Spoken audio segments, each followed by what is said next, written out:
Majority Report with Sam Cedar, where every day's Casual Friday. That means Monday is Casual Monday, Tuesday, Casual Tuesday, Wednesday, Casual Hump Day, Thursday, Casual Thurs, that's what we call it, and Friday, Casual Shabbat. The Majority Report with Sam Cedar.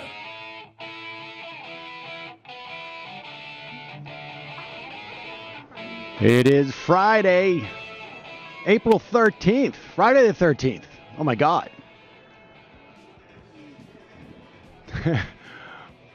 My name is Sam Cedar. This is the Majority Report. We are broadcasting live, not steps from the industrially ravaged Gowanus Canal in the heartland of America, downtown Brooklyn, but instead from the Wynn Hotel in Las Vegas, Nevada.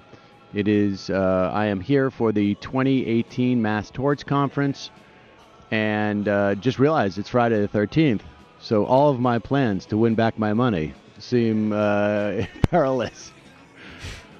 On the program today, Trump expected to pardon Cheney aide Scooter Libby. Yes, folks. Deep cut. Yep. Going way back, just for the sake of setting up the idea that he can pardon people. Meanwhile, apparently Trump's friends are a little bit concerned that the feds may have recordings made by his attorney, Michael Cohen. Everybody thought that we would just have a low-key criminal enterprises, and then I became president. Whoops. What are you going to do? we thought we would laugh about the tapes, but meanwhile, Trump is revisiting, and folks, surprise, surprise, the TPP. Meanwhile, Comey.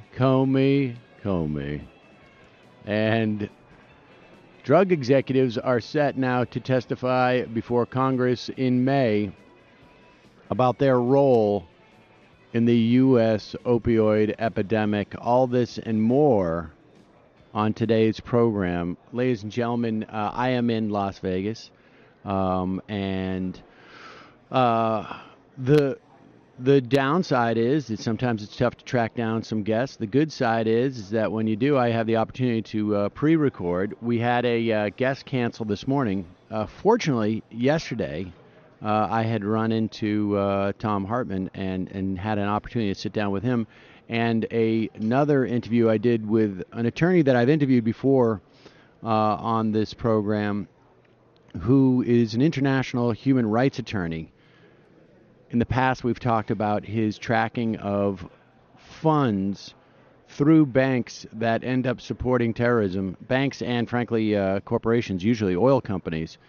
I'll be talking to him later in a pre-recorded interview I did yesterday about his suit on behalf of Kurds and Iranians who were subject to chemical warfare under the Saddam Hussein regime in the 80s, his suit against a German conglomerate that built the chemical weapons factories.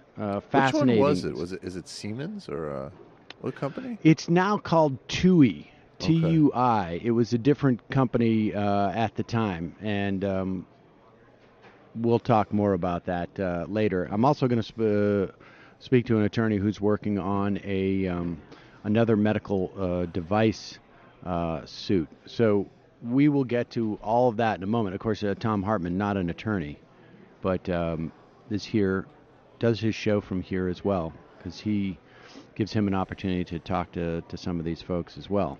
Let me remind you, ladies and gentlemen, as I am here in Las Vegas, amassing a fortune.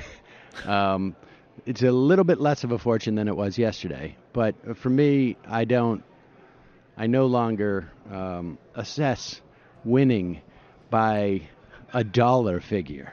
I look at it more at like how much time did I spend. Winning's a state of mind, Sam. Exactly. Fun? How much fun did you have? I have a lot of fun. I love to play blackjack, and I saw an old buddy who I had seen here 3 years ago, who is a dealer here. Oh, that's cool. And so that's sort of fun, and he's always got a lot to say. Let me just also remind you of this. We all know that window treatments is it's sort of one of those like soulless adulting terms. But it's pretty necessary stuff. You don't think about your blinds unless they break or you move. But when they're right, everything in your home looks better. When they're wrong, everything in your home looks bad. And it's true. It makes a huge difference, folks. And with that said, picking them out can be both a pain in the butt and, frankly, somewhat boring and maybe even intimidating in some ways. Arduous. Definitely. It is intimidating, isn't it? Yeah, that's why I don't do it. Yeah, I think that there's just something about it that makes you feel like I'm going to get it wrong, and they're not going to look good, and I'm going to have hung them up, and I'm going to hang them up wrong. I don't think that way, but I know Michael does. But my blinds actually look great. That's kind of the dirty little secret of this whole segment. But wow. Yeah. But blinds.com makes it super easy for you. If you're not sure what you want or even where to start, with blinds.com, you get a free online design consultation. You just send them pics of your house or your apartment. They send back custom recommendations from a professional for what will work with the colors in your apartment or house, your furniture, whatever the specific room is. They'll even send you free samples to make sure that everything looks good in person as it does online. And, of course, every order gets free shipping. And this is the best part. If you accidentally mismeasure, which happens, I mean, you're supposed to measure twice so that you cut only once. But if you don't, and even if you mismeasure twice, or you pick the wrong color or whatever it is, you screw up, blinds.com will remake your blinds for free. They made it super easy for you, so there's no excuse to be waking up every morning with the sun shining in your eyes because you don't have any blinds. For a limited time, you can get up to 20% off of everything at blinds.com when you use the promo code MAJORITY. It's blinds.com, promo code MAJORITY for up to 20% off everything. You can get the faux wood blinds, the wood blinds, the cellular shades, the roller shades, more. Check it out. Go to blinds.com, promo code MAJORITY. Of course, as everything in life, ladies and gentlemen, rules and restrictions apply. All right, so we're going to take a quick break and go to an interview that I did with Thom Hartmann yesterday. It's always a pleasure for me to talk to Thom because I start out thinking like, okay, we're going to talk about the news a little bit, and the conversation always expands and then turns harrowing. But sounds nice. Yeah, of course. I think what you're trying to say is he's got a nice historical awareness. Yes, okay. And a grim view of the future. Oh, great, fair enough. But and then we'll when we come back, we got a couple other interviews that we're going to be doing, and obviously a lot of news as always in the Trump era. All right, quick break. We get back. Thom Hartmann.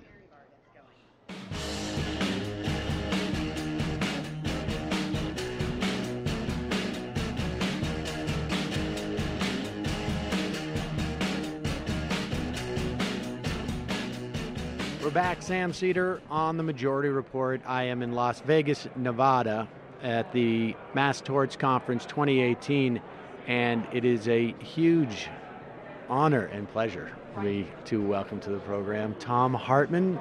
Perhaps many of you have heard of him. He is, of course, syndicated nationally. You're the biggest left liberal talker in the country. Yeah. Right? And have for been... better or worse.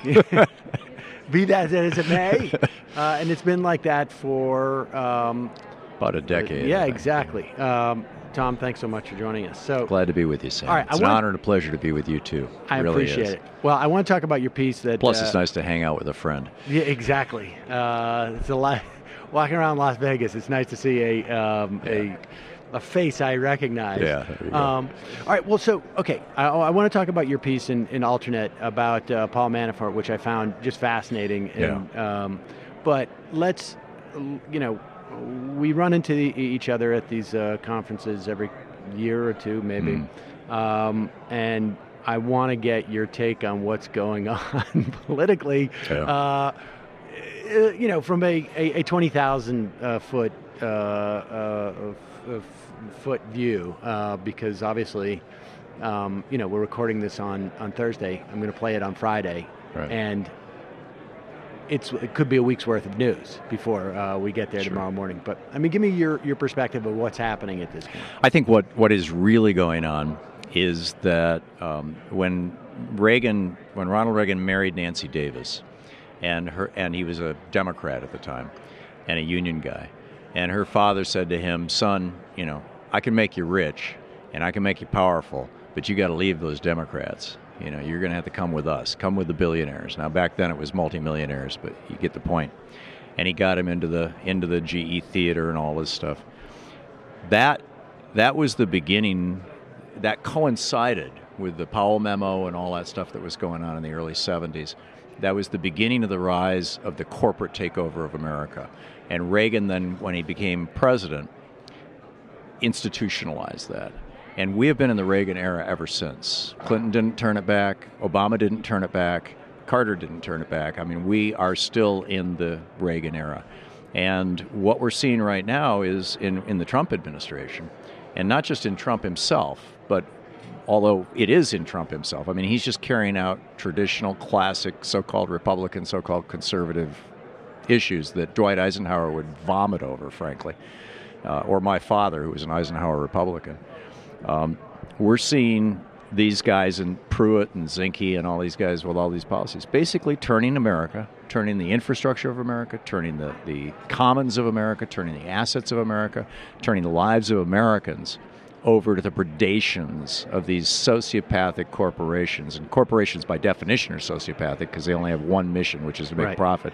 And the sociopaths who in many cases run and control them, and some of the sociopathic billionaires who have gotten that way from these corporations and now are using that money to consolidate their power and wealth. Give me a sense. I mean, as you say this, Eisenhower would vomit over himself to see this type of thing. What was a Republican then?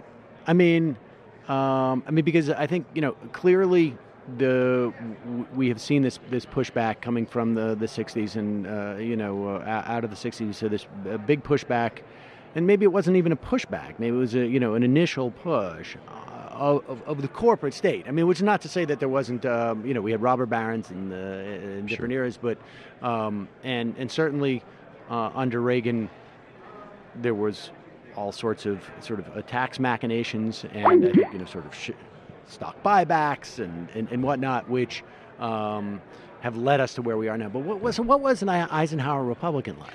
Well, first let's go from 30,000 feet to 90,000 feet and look at America from basically the 1830s until today. And we've had two really major periods three major periods of reform on everything except war, and that was the Civil War and the 10 years immediately following it, and then pushback against that reform, which was so we had Reconstruction and then we had Jim Crow, right? And then you had Jim Crow, and that led up to another reform era, which Teddy Roosevelt sort of started, but it got squashed, and World War I and all that, and then FDR brought it into being, and then that FDR era lasted. Eisenhower was all in favor of FDR's programs, the majority of them, and many Republicans were, and that lasted until really, I would say until Nixon, until 68, and Nixon began this process of taking America back down into oligarchy, and so what we have, we're now. Very much like the robber baron era, the Gilded Age. I mean, you had the Gilded Age, and then you had the Roaring '20s, and then you got now.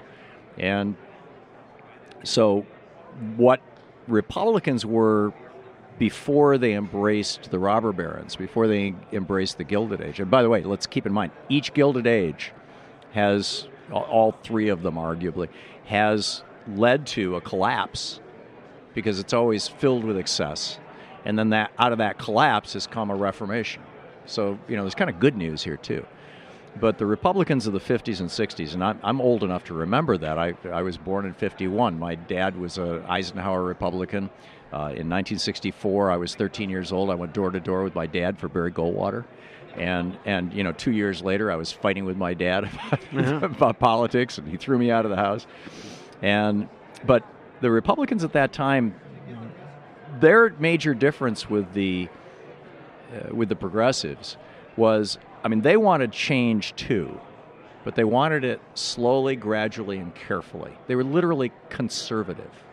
Of course we want to move forward into the future, but let's not do it in a way that's dangerous. Let's not do it in a way that's going to break things. Let's just be cautious and careful, step by step about this. Test things, micro change. And for some, that was an excuse to hold back progress, to fight against Brown v. Board, for example. But for most, it was like, yeah, of course, we've got to do this, but let's do this, whatever this may mean.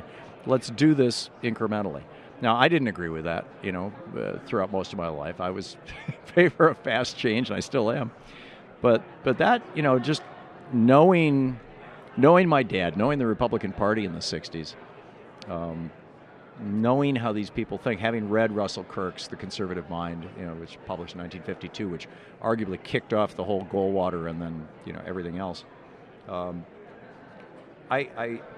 think that's probably the best description of it. And then the Republican Party got basically taken over by crazies. And this was, because there's still, and this comes up less frequently, it seems to me, but we still hear this notion of like, look, we all agree on, what we want for society. We just disagree on how to get there, which I don't think is actually true. I think and you're expressing that. Well, that may have been true. I think it was the true on the 30s ground. and 40s. I'm not sure if my dad was a victim of a BS campaign in the 40s and 50s and 60s and 70s, or if a lot of people in the Republican Party actually believed that.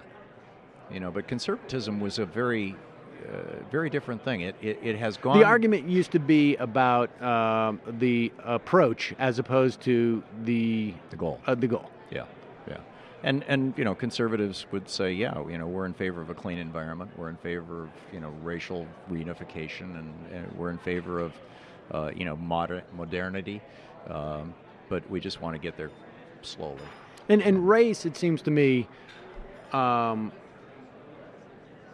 undergirds or overlaps with what you're talking about. Well, sure. All of it, yes, definitely. From the founding of the country, not necessarily separated from when we're talking about parties, because of course, we had a shift in the 60s where it was sort of a realignment in terms of where parties were on some level. Sure. And we have a lot of examples going through the New Deal where African Americans were shortchanged and by design, and so, but so okay, so we're in this era now where Donald Trump is in many respects the culmination of what really this 40-year project, I guess, almost 50 years now of conservative.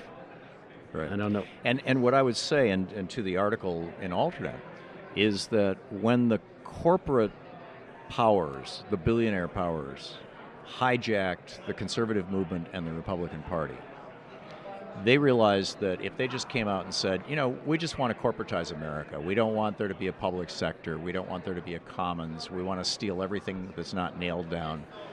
We believe in oligarchy. We believe in aristocracy, essentially. We are neo-Calvinists. John Calvin, back in the 1600s, the question was, okay, if you're going to have a democracy, how do you figure out who to rule you? Because Thomas Hobbes told us that all men are evil. The Right. Bible tells us it's original sin. People are evil. And so how do we find those people who have been blessed by God, who have been purged of their evil? And John Calvin's theory was, well, they're the rich ones. Right. That's the proof of God's blessing.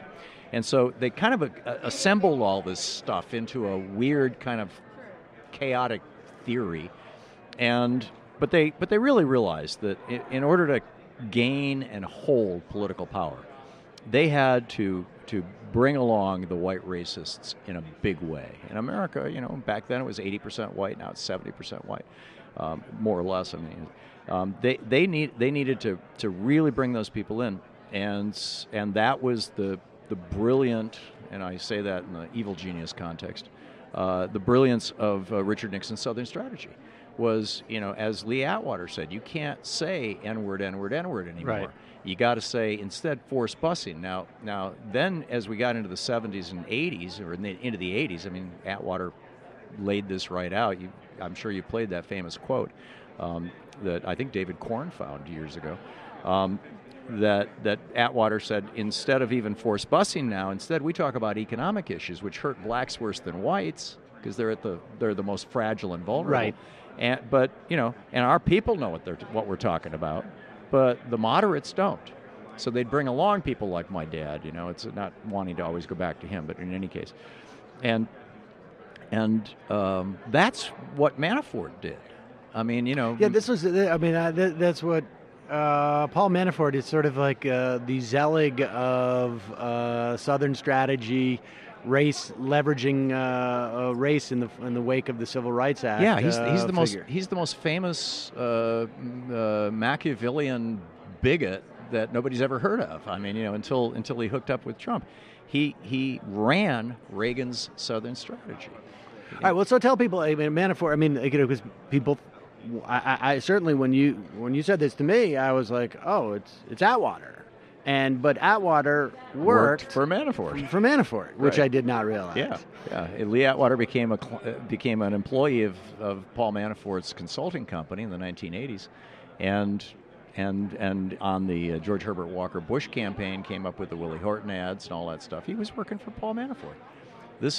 These guys they got really, really good at reaching out to Southern white people in order to gain national power. It's a large chunk of the country, and the way that the Senate works, even relatively small states with 3, 4, 8, 7, 8 million people Right. in them, can Have the same. have more power than California, or the Right. same power as California, or New York, or whatever.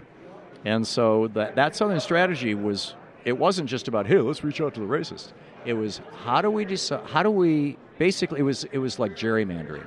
How do we reapportion the country so that we will have continuous political power? And the South had always been Democratic, but it had always been Democratic because of race. In other words, the white racists in the South had always voted Democratic, and that George Wallace was a Democrat and all that stuff. And the Democratic Party repudiated that in '64. Bill Moyers tells the story of walking into Lyndon Johnson's office the day before he signed the Civil Rights Act. We're about to lose the South for a generation. And Turns out it was three generations. generations. Right. Yeah, and maybe 4 or 5, who knows? But so that's where we are now, and the thing about Paul Manafort that's just so amazing is that he started on the tail end of Nixon as a Jerry Ford delegate, and then carried that into Reagan and helped make Reagan president, and he's been a Republican fixer ever since. In addition to working for a whole series of really brutal bad dictators. Yes. Yeah. And oligarch. I mean, it seemed like Manafort. The sense I get from Manafort is that he had found. He found greener pastures. Apparently, might involve some money laundering. I guess we'll find out for some of these foreign clients. But he seemed, I guess, generationally, it was an easier gig, or maybe he got squeezed out, or whatever it was. He started to represent these foreign, like you say, oligarchs and I don't know him, and I've never diagnosed him in person, but I would say that this guy is probably a classic sociopath.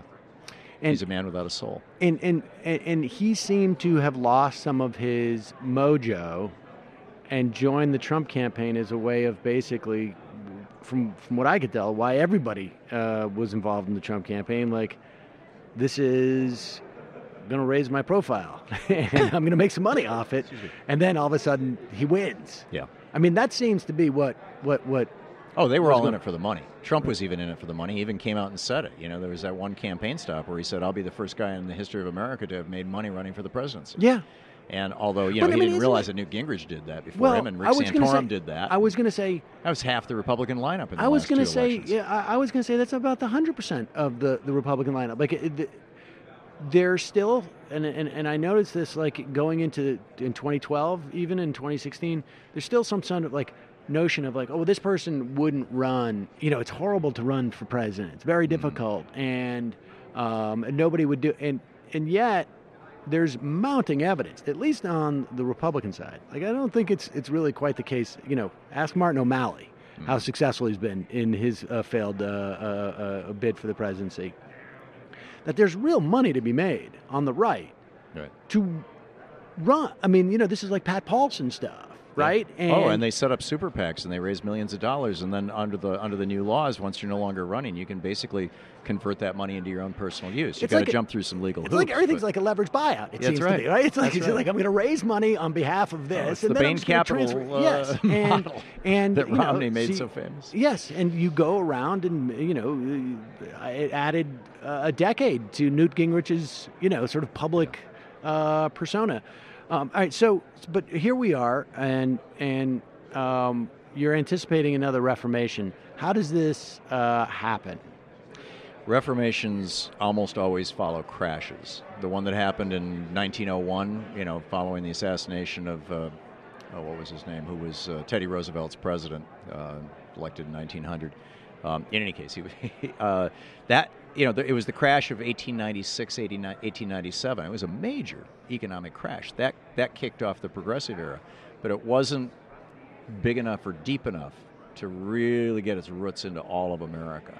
And whereas the crash of 29 was. Right. So, two thoughts on that. The first is that it seems, if you look at the history, if you look at the arc of history, just of the United States, but I think you can apply this to world history as well, that crises, crashes and wars, major crashes and major wars, lead to an opportunity to reconstruct things. And my concern, is that the billionaire class in America right now is trying to so rig the system, so rig the game, that even if there's another crash in a war like there was in 29 in World War II, that we won't come out of that with a new deal. That we'll come out of that still stuck in the corporate state. Wasn't that the story of 2008? No, that they stopped it. We're still in the crash of 2008. It's still going on. I mean, they have not reformed any of those things. We're basically in the exact same place. They're holding it back. It's like fingers in the dike, baling wire and bubble gum. The second thing is that there are these... speak a little bit more to that, because we've had a slow diminution of wages over the past 45, 50 years. Certainly, people under the age, I think I saw recently a statistic, it has been 80 and 90 years, people under the age of 40, I think it is, have less money now than in any previous generation in the past, half dozen. Since the 30s. Yeah.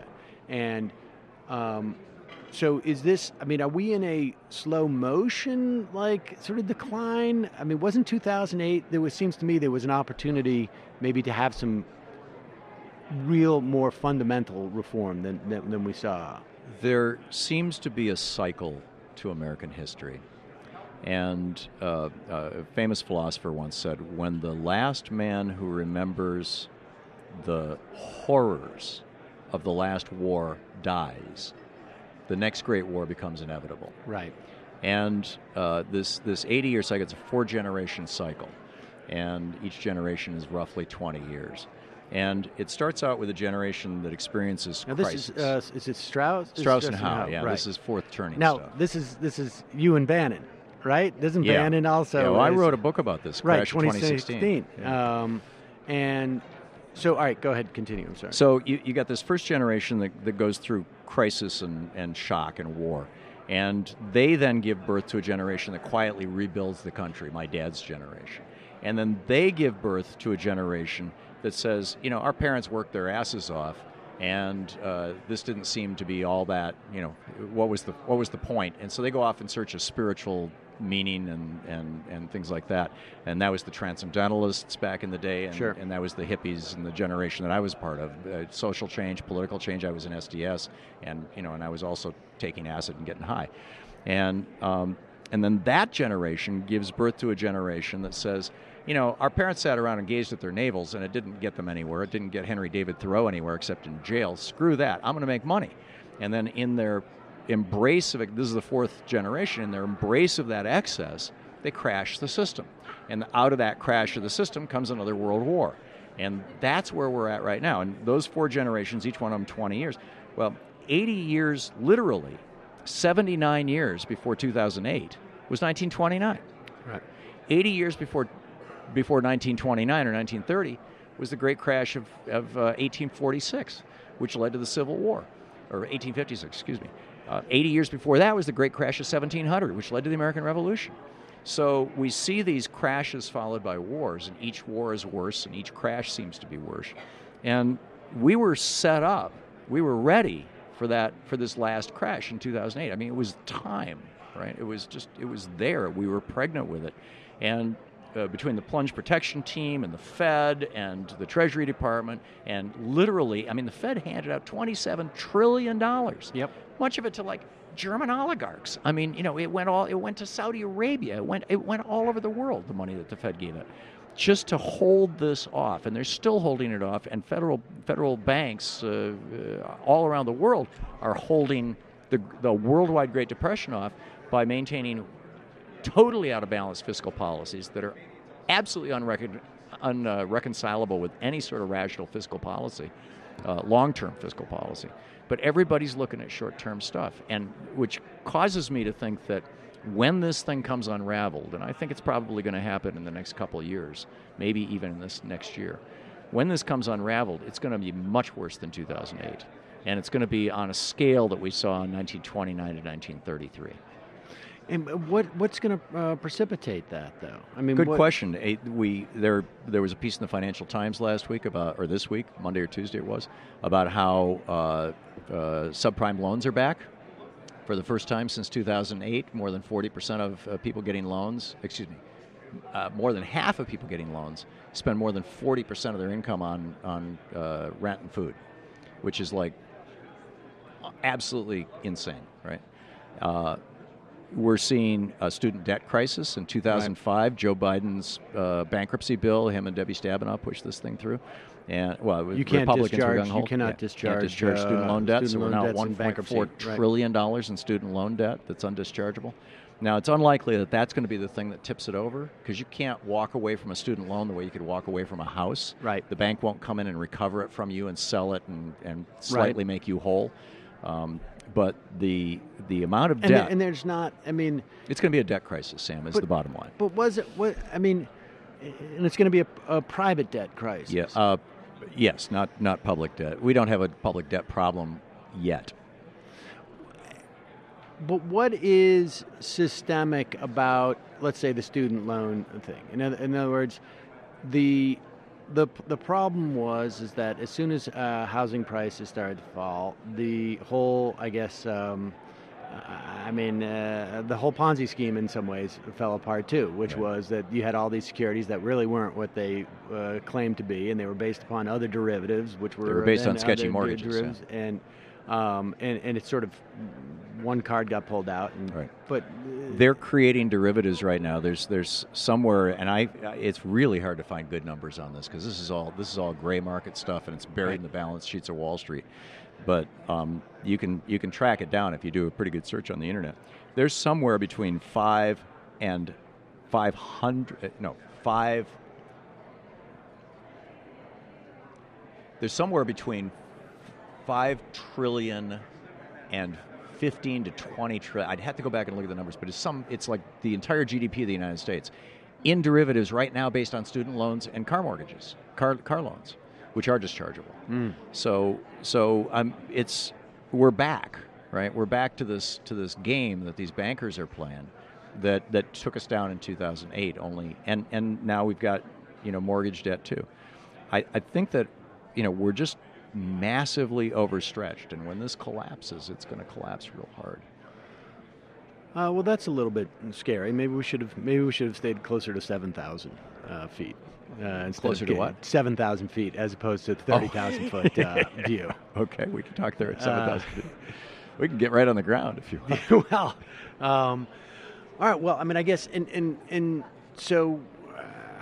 And the billionaires will do just fine, by the way. The people on Wall Street, they make their money when the market goes up. They make their money when the market goes down. Of course. In fact, in most cases, it's a buying opportunity. Exactly. It's a buying they opportunity. make more money when the market goes down. Look at, how the Koch brothers, how much more they're worth now than they were before 2008. I mean, what do you make of this sort of incredible increase in the stock market? I mean, the stock market, I think, doesn't necessarily implicate people across the country. I mean, 50% of Americans don't own any stock, and then I guess the others are, to the extent that other people outside participate. Of the top 3%, it's it's pensions and whatnot, which obviously impacts people down the road and their sense of security and whatnot. But what accounts for the rise in the stock market? It is a bubble being fueled by low interest rates, which is the work of the Fed. And so, but why now? It's not like interest rates are any lower than they have been over the past 10 years. Well, this market has been going, 8 years, 10 years, now. But I mean, in the past year, it has gone up like, I don't know if it's doubled or... This is the cancer stage, this is the end stage of a market bubble. And not just a bull market, but a market bubble. And when market bubbles pop, the higher they are, the more radical they get. If you compare the 5-year rise in the stock market to today, to 1929, the period of 1924 to 1929, they're virtually identical. The graph looks the same. It's just a matter of scale. Yeah. Wow. And the other thing that's coming along and is going to bite us in the butt is this game Republicans have been playing since Reagan, which is a strategy that was laid out in 1976 by a guy named Jude Wanniski in the Wall Street Journal. He laid this out, and he called it the two Santa Claus theory. And he said that in 76, the Republican Party was in the wilderness. They, Jerry Ford had lost. Ford was president, but he was not doing anything of consequence. The Nixon scandals had so destroyed the Republican Party that there was actually a serious belief in that party that this party might not last another 2 decades, that it might just disintegrate. Right. And Jude Wanniski came along and he said, here's the problem. The Republican Party, the Democratic Party, since 1933, has been seen as the party of Santa Claus. Franklin Roosevelt gave us unemployment insurance. He gave us the WPA and all those. He put us back to work. He gave us Social Security. Lyndon Johnson gave us Medicare and Medicaid. They give us things. They protect us. They're Santa Claus. And the Republicans have always said no to everything. I mean, the Republicans said no to child labor, for God's sake, back in the 30s. And in fact, there's still some Republicans who think we should do away with child labor laws. I mean, let's face it. You need those 12-year-olds driving tractors in the farm, right? Absolutely. Well, that argument actually is made, and you know that. Yes. Yeah. So what Wanniski said is, when you have a Democrat in office, let's start with Republicans. When you have a Republican in office, he said the day will come when Republicans will control the House, the Senate, and the White House, and it did during Reagan. He said, largely anyway, the Senate and the White House. He said, when you have Republicans in charge, or when you have a Republican in the White House, run the national debt up as hard and as fast as you can. That will make you, and you do it principally by tax cuts, and that makes you seem like Santa Claus. So everybody sits around going, oh, wow, the Republicans gave me a tax cut. They're the tax cut Santa Claus. And then when a Democrat comes into office, starts screaming about the national debt, how it's going to be a disaster, it's going to destroy the country, and force the Democrats to scale back social spending, to shoot their Santa Claus. Right. Now, they played this. Reagan tripled the national debt, just short of tripling, and he took it from $800 billion to $2.7 trillion. George W. Bush doubled the national debt. Donald Trump, with this tax bill, this is going to take us to a $30 trillion national debt. And so, this is serious stuff. And they're going to use this, and Paul Ryan has already laid this out. Oh, sure. Right after the tax bill was passed, he said, now we have to go after entitlements. So they're going to use this to destroy Social Security. And the other half of that is the Pete Peterson half that nobody ever talks about, which is the other part of the scam that goes to the two Santa Claus scam. And that is that when George W. Bush was born, he had $1 million trust fund when he was born. It was in treasuries. Treasuries are the safest place to save, to store your money. Right. If you want to save your money, the safest way to do it worldwide is U.S. Treasuries, which is U.S. debt. So our debt is actually private savings. You need to realize that. I mean, this is a really important point. Our debt is actually, by and large, private savings. This is modern monetary theory. Well, they talk about it, but this is, Franklin Roosevelt talked about this too. And so the bankers on Wall Street are looking at this going, okay, out of the $18 trillion national debt, probably 12 trillion of it is actually private savings or corporate savings. And they should be borrowing that money, or they should be loaning that money to us. We should be the ones paying them interest on it. This should be our thing, not the federal government's thing. We can make if we can just skim 1/10 of 1% off the top of $14 trillion, we are richer than, And so Pete Peterson is a Wall Street billionaire. He just passed away recently, started this Peterson Foundation, and they've been pitching this thing of, the debt, it's a terrible thing, it's going to destroy America, we've got to zero out the debt, we've got to have a balanced budget, we've got to have... Only one time in the history of the United States did a president actually get the national debt down to zero, and that was Andrew Jackson, and it produced a 7-year-long depression, the longest and deepest depression in the history of the United States, because there was no safe place to put money, and the money markets just went nuts. And that's what these guys are fixing to do again. But they're combining the two Santa Claus theory with the let's privatize the debt thing and turn it all over to the Wall Street banks, and it's just like the worst economic policy you can imagine. It is designed to maximize short-term gains for the billionaire class and the banks, and set America up for absolute devastation. How are they attempting to do that now with the public They're debt? Talking about balanced budget amendments. They just proposed one in Congress. It's not going to pass, but the drum beats are starting. Of course, and this is the game they play. But what do you think of modern monetary theory? I think they're spot on. Yeah. Okay. Yeah. And it seems like it's starting to permeate the consciousness. At the very least, you had Schatz from Hawaii when he was talking about his debt-free college program, putting aside the aspects of the policy itself. The interesting thing was that he came out and was like, I'm not telling you how we're paying for it. Doesn't matter. It's not important. I don't need to do that. And that's what we learned from the GI Bill. Right. My dad, my wife's dad, both went to college on the GI Bill. My dad dropped out after 2 years because Mom got pregnant with me and went to work in a tool and die shop. But her dad finished law school and became the Assistant Attorney General of the state of Michigan. And what they found was that for every dollar invested in those young people coming back from World War II, we got, as a nation, an additional $7 more than we would have gotten in taxes from them, because they had higher incomes than they would have otherwise had over their lifetimes. Right. So every dollar we invested, we got $7 back as a country. It's an investment. Well, I'm not even talking about the policy, but as much as he presented it without providing like a how I'm going to pay for it. Right. And that's why there's no need for it, because it will pay for itself. And that's why every other developed country in the world offers free college to their people. But politically, it's encouraging that Democrats don't feel like there's some evidence that some Democrats don't feel like they have to present how I'm going to pay for this in any way. The last Democrat to buy into that was Clinton in a big way. Right. Yeah. And I mean, maybe to a certain extent, Obama as well. Not as explicitly, but it was. He did not have control of policy after the first year and a half. Right. I mean, he had, That $700 trillion stimulus, which was half billion, which was half tax cuts. Right. It was the same mentality. Like I can't do $1 trillion because that'll be people will say $1 trillion. Well, he just couldn't get it through Congress. Do you think that was the case, or do you think they started off at $700 billion, they ended up at $700 billion? No, I thought they started out at well over $1 trillion. Oh, I might be wrong on that. They never entered into negotiations at that time that way. But Obama had this terrible habit of saying, "Here's what I want." And the Republicans would say, fine, you get half of it. Instead of saying, here's twice what I want, but I'm not telling you it's twice. Right. He didn't negotiate. Thom, thank you so much. It's so fascinating to talk to you. I really always do a pleasure, appreciate Sam. And an honor. We should hopefully we'll do it again. And folks, you can check out Tom's show, ThomHartmann.com. as a VOD because of course it's on at noon. Yep. So every day Yep. people have to watch my show live, and then they can watch yours on demand. Oh, we're on YouTube. We're all over the place. There you go, Tom. And thanks again. I really appreciate Thanks, it. Sam. You there, Sam? Oh, Yeah, hold on. here I am. Hey, Sam. We're just firing up the. Fine up. You're calling into the phone lines?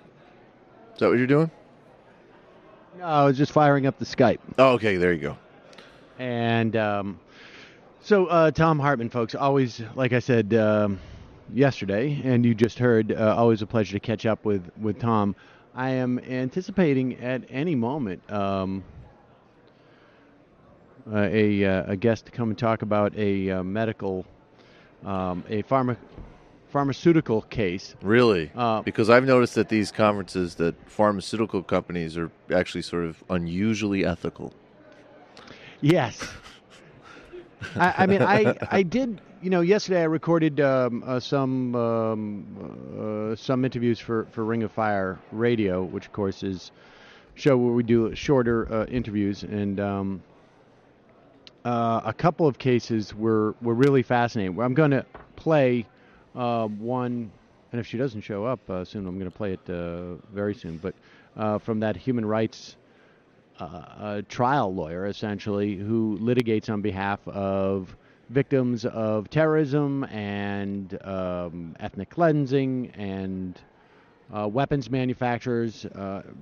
Really interesting story, but so much news going on. It'll give us a chance just to touch on this. I don't know if we'll have time to. Yeah, we could play a clip as well. But before we get to that, I mean, it's quite clear, and I guess now it's just breaking that Rod Rosenstein is preparing to be fired. Okay. And so it's all starting to. It's happening. And it's happening. Yeah. The talk of them pardoning Scooter Libby. There is no, and this is coming via Marcy Wheeler, who I trust on this, and certainly in the context of the Scooter Libby trial, there's no one who knows more about that situation than Marcy Wheeler. She reported on it at the time, and her coverage of it was really unparalleled. But pardoning Scooter Libby is completely a symbolic gesture. He gets no material benefits from it at this point because he's got all the material benefits he needs. Because is it correct that Bush didn't pardon but commuted his sentence? Is that right? Exactly. Okay. Exactly. Got it. But he's been reinstated by the bar. Right. And so, according to her, it is completely symbolic. And why would you do this unless you are prepared to pardon other people, right? I mean, I would anticipate that not only will he pardon Scooter Libby, he will ask, somebody will come up with the idea of like, you should pardon somebody who's in for drug charges too. Just some random, guy. Maybe not random. Maybe like, well, why not? I have friends from the Gambino family. Right. Can I do those guys? Could I do those guys? Maybe I could get a kickback. Could I do Paulie Cencioni? He was a great guy. But so we have this Scooter Libby situation. Rod Rosenstein perhaps on the verge of being fired.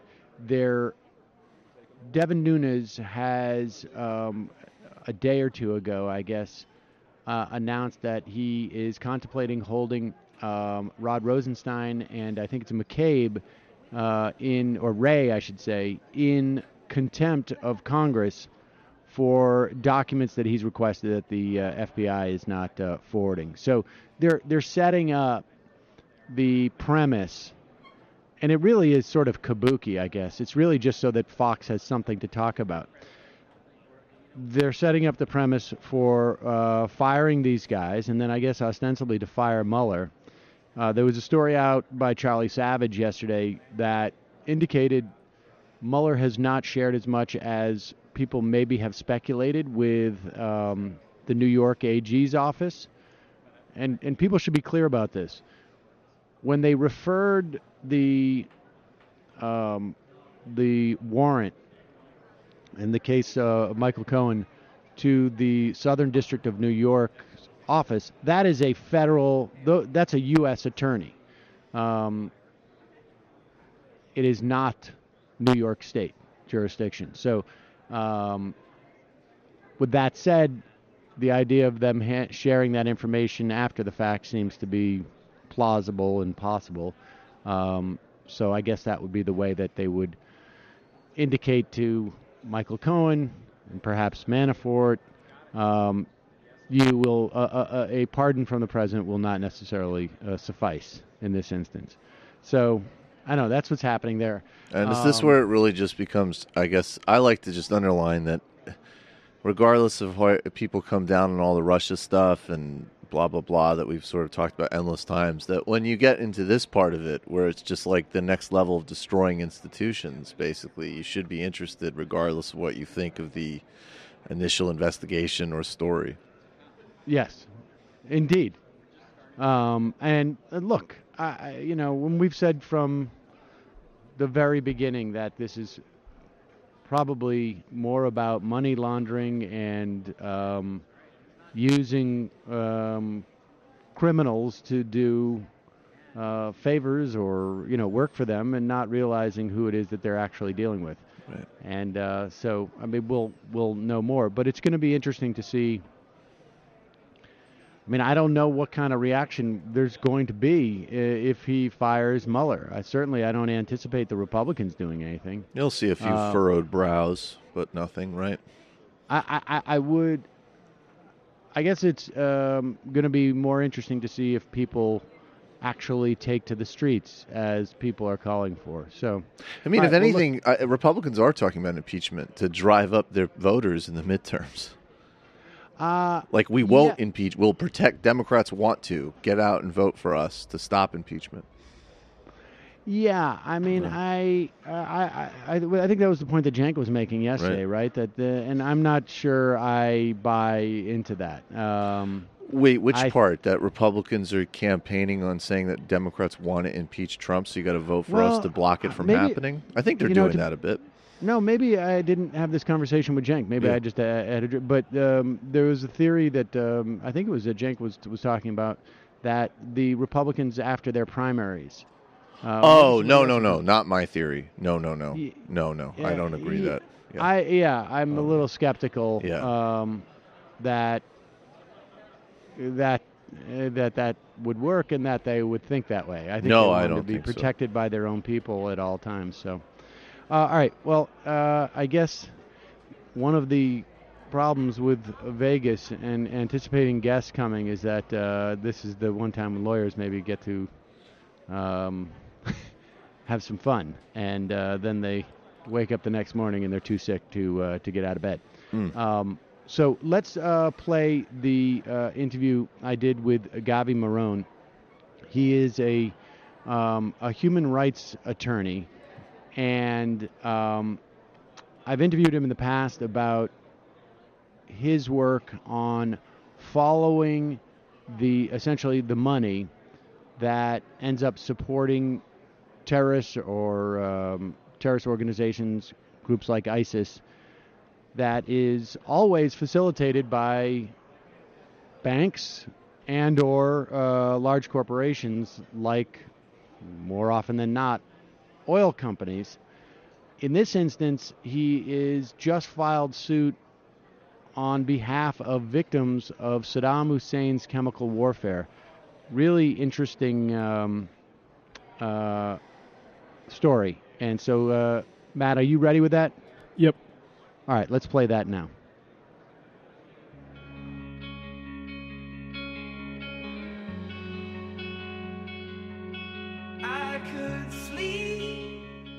I'm with Gavi Mairone, who is an international human rights attorney, and you specialize in tracking financing of terrorist activities, and you have now filed a suit against a company that was involved in providing Saddam Hussein with the material support to essentially commit an act of genocide against the Kurds in the north through chemical warfare, and to some extent Iran in the context of the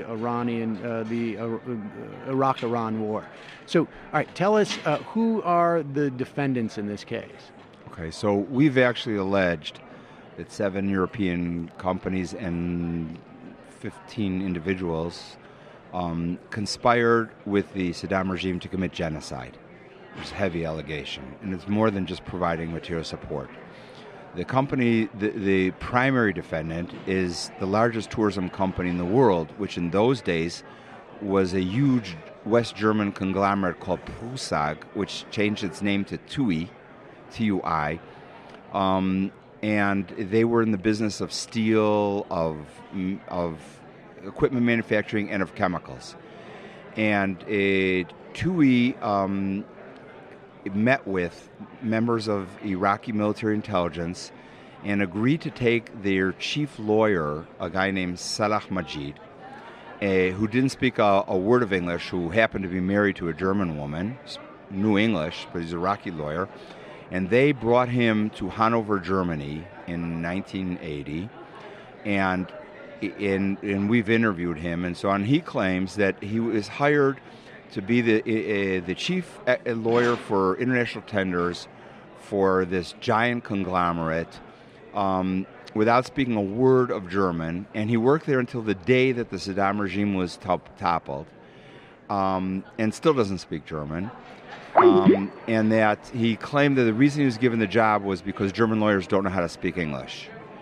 And he was, in fact, the mole, or the cover given to him by TUI to organize the entire weapons procurement program for Iraq clandestinely in Europe. He told us that even though he was the chief lawyer for tenders for TUI, he was allowed to work at the same time for TUI's competitors in helping them do tenders. So there's no question that he was really working for Saddam Hussein. And they put together a plan with multiple companies to build the entire chemical weapons facilities in Iraq, which became the largest chemical weapon plants in the world during the Cold War in Iraq, during a time of sanctions also. And most of the companies that were major participants came from West Germany. So, for instance, we have copies of letters and emails that one West German company writes to another named Heilberger, and they say, okay, we've been contracted to build the, quote, pesticide, quote, factory, which we know is what they call Devil's Kitchen. And they labeled the buildings as bunkers because they were built underground. In fact, they built 7 factories and labs, and then they built what they called 7 dummy buildings above ground.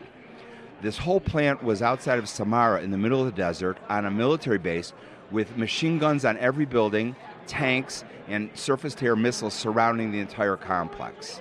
Typical factory, right? And all the buildings were built underground with 1 meter thick reinforced concrete roofs and 2 meters of hardened clay above it to protect from air bombardment. The buildings were empty shells so that if someone tried to bomb the pesticide plants, they would hit the empty buildings.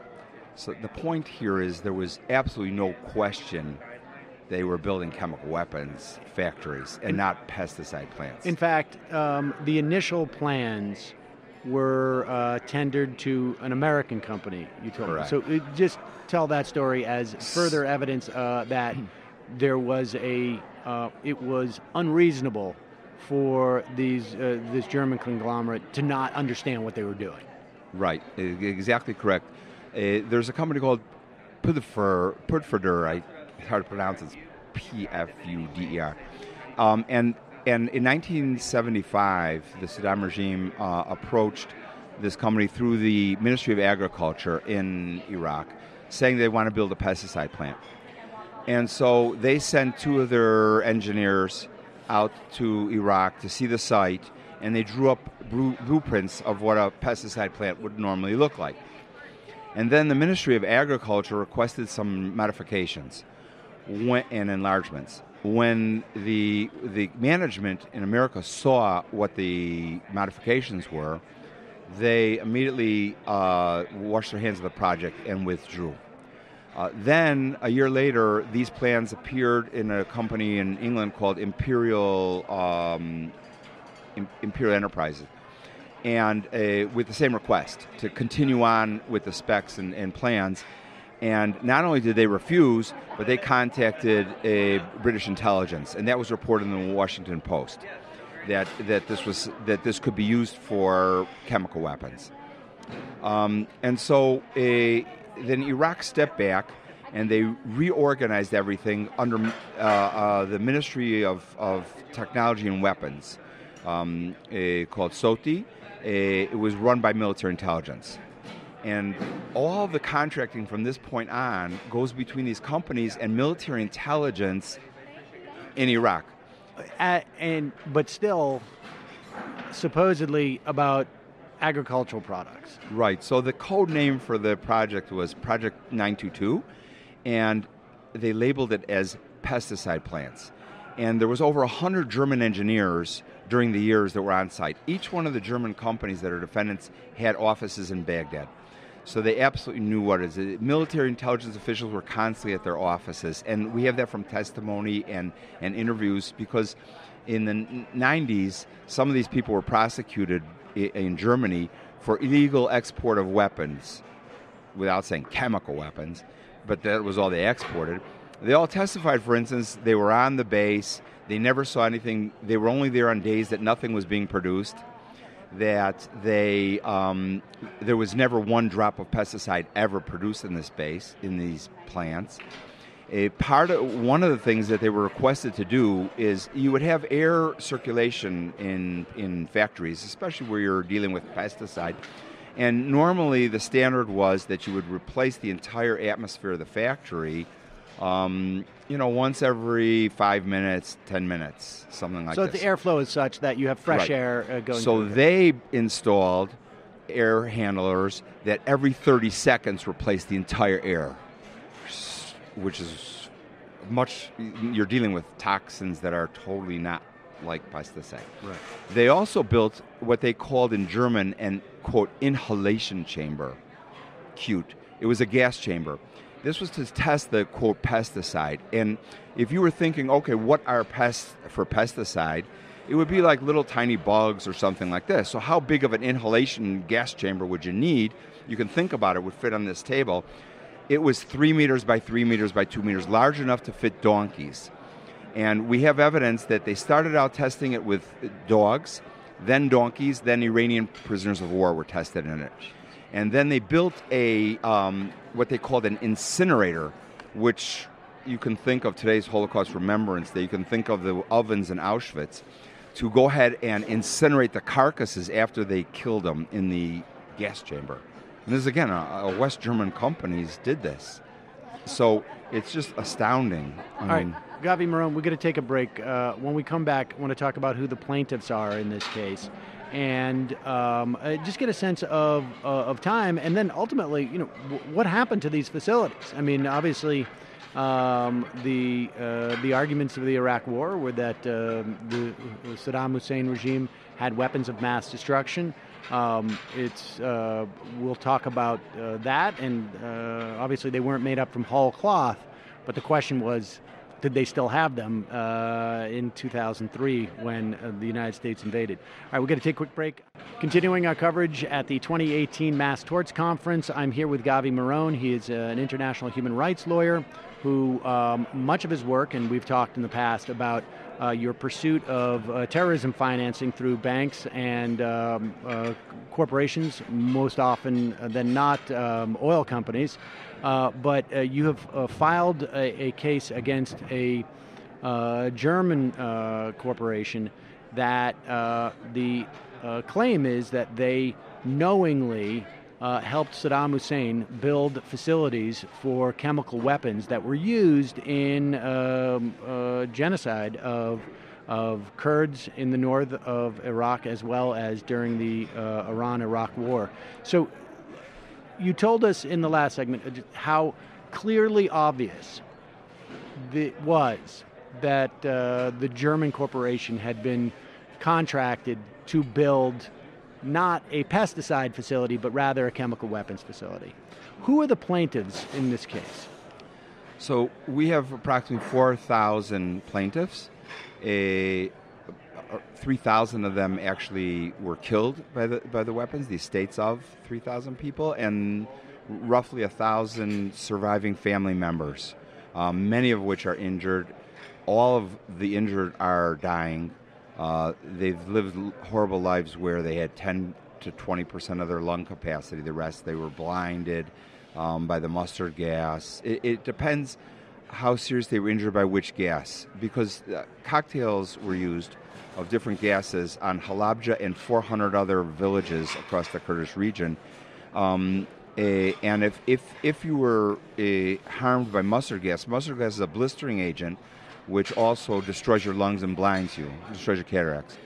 And but many times you could survive, but then whatever's left of your life is in pain every moment. Nerve gas kills you very rapidly, and two nerve gases were used, sarin and tabun. Sarin is the same nerve gas that the Assad regime used last week in Baghdad, in Damascus. And if you survive the nerve gas, you actually recover. And so of the roughly 900 and something surviving family members, we still have 143. We had 144 2 weeks ago who were mustard gas victims, and they're suffering horrible, painful lives. And the rest of them were nerve gas victims, or a few of them weren't there in the day of the attack. And so they've just lost, like, for instance, one client is the sole surviving son, and he lost 17 brothers, sisters, parents, and so on. So, okay, and this is taking place during, essentially, from 83 to 89, I believe? That's when, yes, the plants were started to be built in 81. Starting in 83, it was documented by the United Nations Secretary General and UN reports every 6 months, and then numerous media reports that Iraq was using chemical weapons on Iranian soldiers.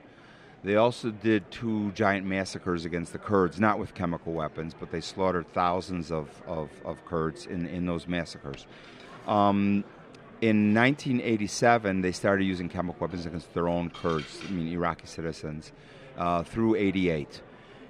Chemical weapons were a key in a genocide, a key component of a genocide in which 180,000 Kurds were killed during this time. And what the Iraqi army did was, because the Kurds are in the mountains in all kinds of villages, as you saw how long it took to defeat ISIS, it would have taken them years to try to go village by village. What they wanted to do is to kill every living thing in a strip from one side to the other, the entire Kurdish region. And we've got copies of the orders, every living thing, all animals, plants, and humans. And so what they would do is they would surround an area with a number of villages with the army on the roads, and then they would bombard for 2 days with chemical weapons the villages. Everyone would flee into the waiting arms of the troops. Then they would be boarded, they would be taken on trucks and buses, and normally the men and the women were separated. By men, we mean 10-year-old boys until 70-year-old men. Those were all then machine gunned into trenches and killed in the desert. And the women were put into concentration camps and later what they were called resettlement villages. So they basically lived a life with no men. So during the first 7 months of the slaughter, that's how they did it. The last 2 months, they killed the women and girls and everybody. So what happened to these facilities and to the what was manufactured there? By 2003, it was quite clear that there was no major caches of this material. What happened to it? So, as part of the ceasefire in the first Gulf War in '91, Iraq committed, under UN supervision, with the United States had a big presence in, the destruction of all of its chemical weapons stockpiles and facilities and biological weapons, and if there was any nuclear. So for the next months, base by base, building by building, they were all destroyed, and the chemical weapons were all taken, and they were neutralized. And more or less, that was complete. And the Iraqi regime was required to report to the United Nations how it obtained all the materials and from whence, and a description, which is a good part of our evidence. Okay, that's what I was going to ask. I mean, I would imagine at that point, as it's being dismantled, the United Nations is logging, like, where did this stuff come from? What were the means in which it was made? Exactly, and Iraq was required to disclose. They never disclosed 100% of everything. So theoretically, all of the chemical weapons then were destroyed, and all of the chemical weapons plants destroyed. So we saw in Syria recently that supposedly all the chemical weapons were exported out of Syria, but then somehow they have some again. So prior to the Second Gulf War, I guess, the United States figured that there must be more chemical weapons, or they must have rebuilt them, or and that's what they publicly stated was the reason for that war. And we know that they never found any more weapons of mass destruction. Okay, we have just about a minute and a half left. How is it that in 1992, let's say, around that time, the UN is logging this material and presumably with whatever type of machinery or technology, and it's not like this stuff is made in everybody's backyard. Pretty clear where, at least some sense. How is it this material has been sitting there for almost 40 years? Or I guess, 20 years, 25 years. And no, the materials were all destroyed. No, but I'm saying the information. The documents. Yes, the documents. We just have about a minute left. I mean, how is it that this is only happening now? Who else? First of all, you're talking about poor people who are scattered amongst villages out in Kurdistan with no access to lawyers that would do something. So who went there? I mean, I happen to go there, and since 2005, been going to Iraq back and forth, open offices there. This is a huge investment of time and money to do it. Who else reached out to them? So, and why did no one else do it? The only thing I can mention is that the trials of Saddam Hussein and Chemical Ali and all those after the liberation of Iraq, right? The law that set up the court to do it had a specific provision that you could only bring to trial individuals and not companies. Why that law said that? Who set that law up? Well, the CPA? The Iraqi government, but of course during the time that... So, I mean, I don't know. I can just speculate. But from my perspective, what we have is, forgetting about the politics of it all, which I'm really not focused on, right, is that here we have corporate greed, willing to make money on the death and suffering of people, and being with impunity and never once ever being held accountable. And that's what we're trying to change. Gavi Mairone, thank you so much for your time today. Really appreciate it. Okay, I'm... Oh. Yo. Sam. Yeah, do you have a picture? No, I don't. Matt? Do we have a picture of... just a sec. Okay. All right, well, that was Gavi Mairone, and just let me know if you got a picture now, Matt. Okay.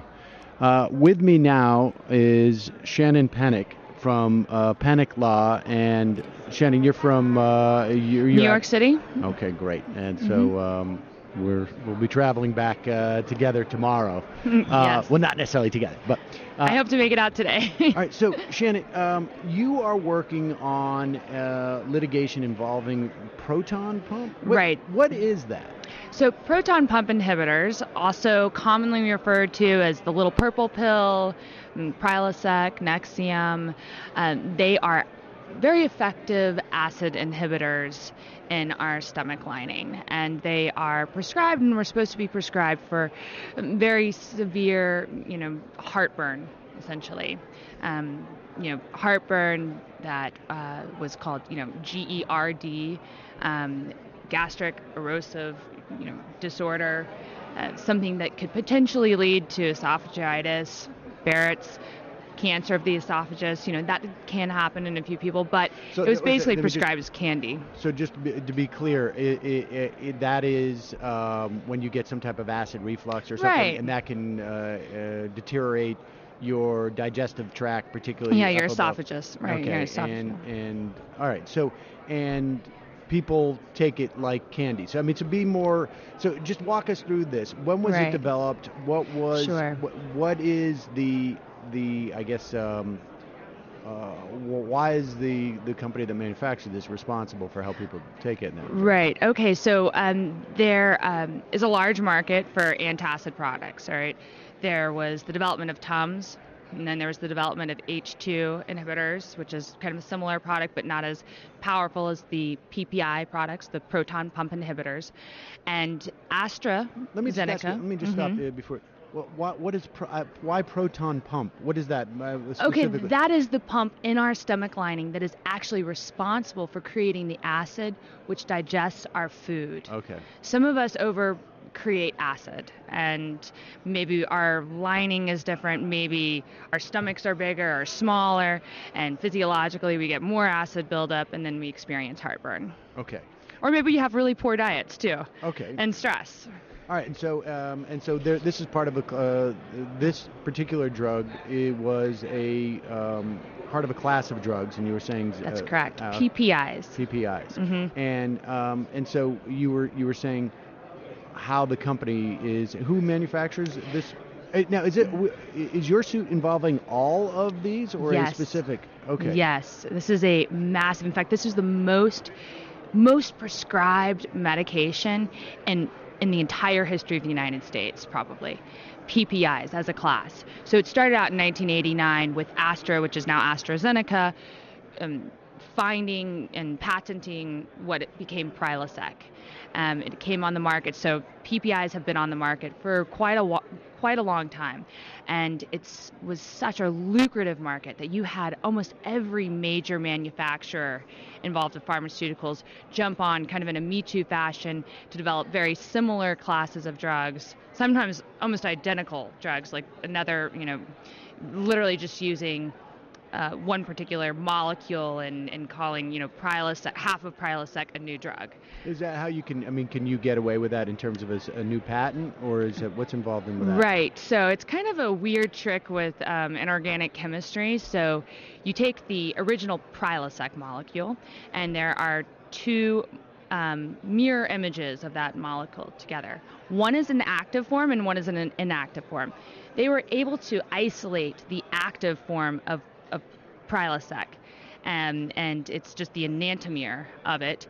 And what they basically did is they cut Prilosec in half and they doubled the dosage, and they called it a new drug.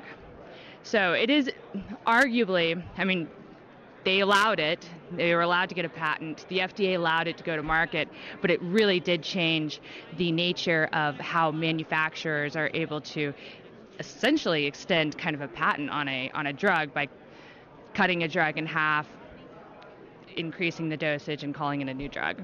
And so are the plaintiffs in this case a series of different pharmaceutical companies, or is it the defendants include the defendants, right? The defendants include AstraZeneca, Merck, which was a co-promoter. They were involved with the co-creation of the Prilosec model.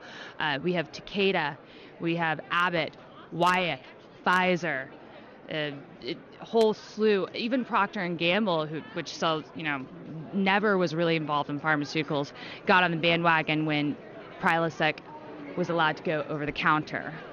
Okay, and so those are the defendants. Who are the plaintiffs?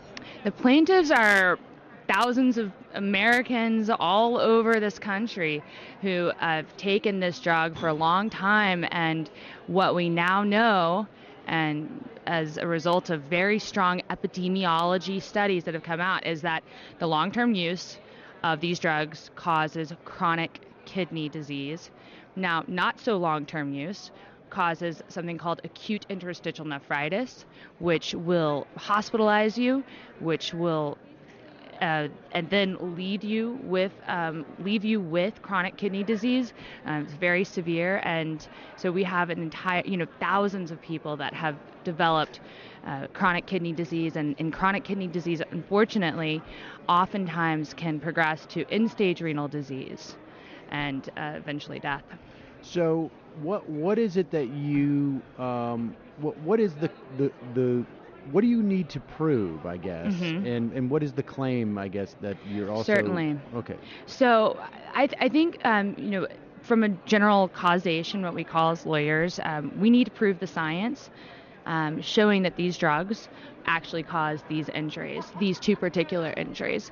And the science is extremely strong. As I mentioned, there's been several epidemiology studies that have come out from very reputable institutions, one from Yale, another that was published in the British Medical Journal, showing, in controlled epidemiology studies, when you're controlling for other risk factors, that there's absolutely an increased risk of chronic kidney disease and acute interstitial nephritis.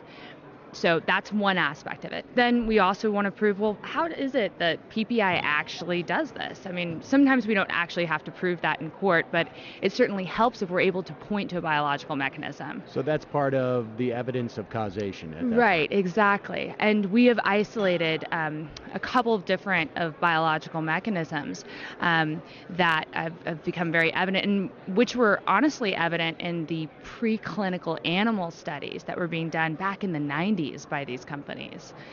Okay, so is that the next part that you need to prove? Is that one, there's a relationship, there's a causal relationship between this kidney disease and the extended use, or even like, I guess, midterm use of this drug. And then you need to prove that these companies either knew or should have known that there was this relationship? Absolutely. Great point.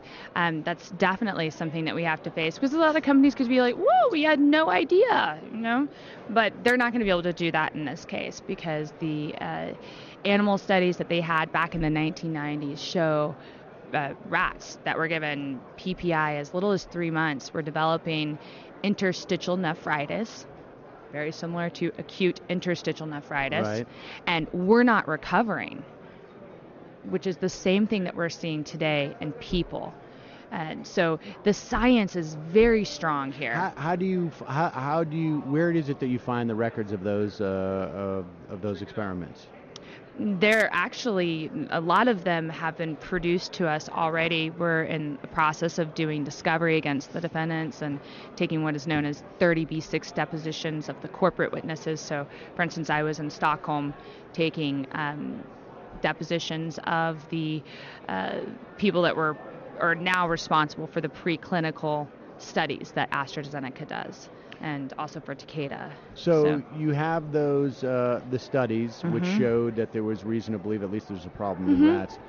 Is there other evidence that indicates that they knew? Right. And then you also Absolutely. Tell us about that evidence before we move on to the sort of Sure, absolutely. So we know that regardless of these animal studies, which I think that the companies really turned a blind eye to. I mean, they knew going into it. George Sachs, the inventor of PPI, when he approached AstraZeneca, or Astra at the time, he knew at the time that this was going to be $1 billion drug. And it actually turned out to be much more than that.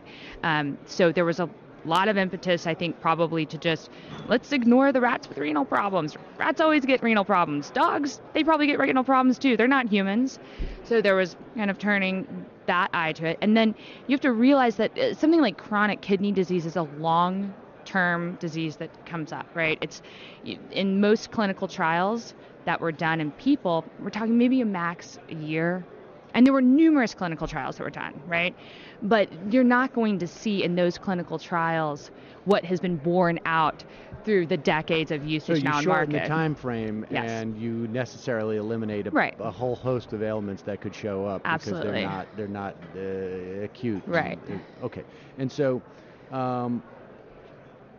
do you need to show that they operated, well, obviously, was it their duty to report the results of those tests to the FDA? What were their obligations in terms of warning the consumers? Right. So they absolutely had a duty to report these to the FDA.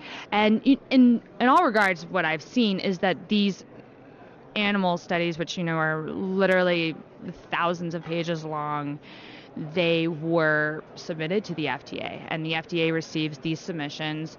They are, about, a foot deep in terms of a submission, and they were submitted. But then they had a further duty, and they always have a duty to further investigate when they see a warning sign and to be on the lookout and to further test, and then also to warn people. There's still not a warning today, despite the incredible science that's been developed. There's still not a warning for chronic kidney disease.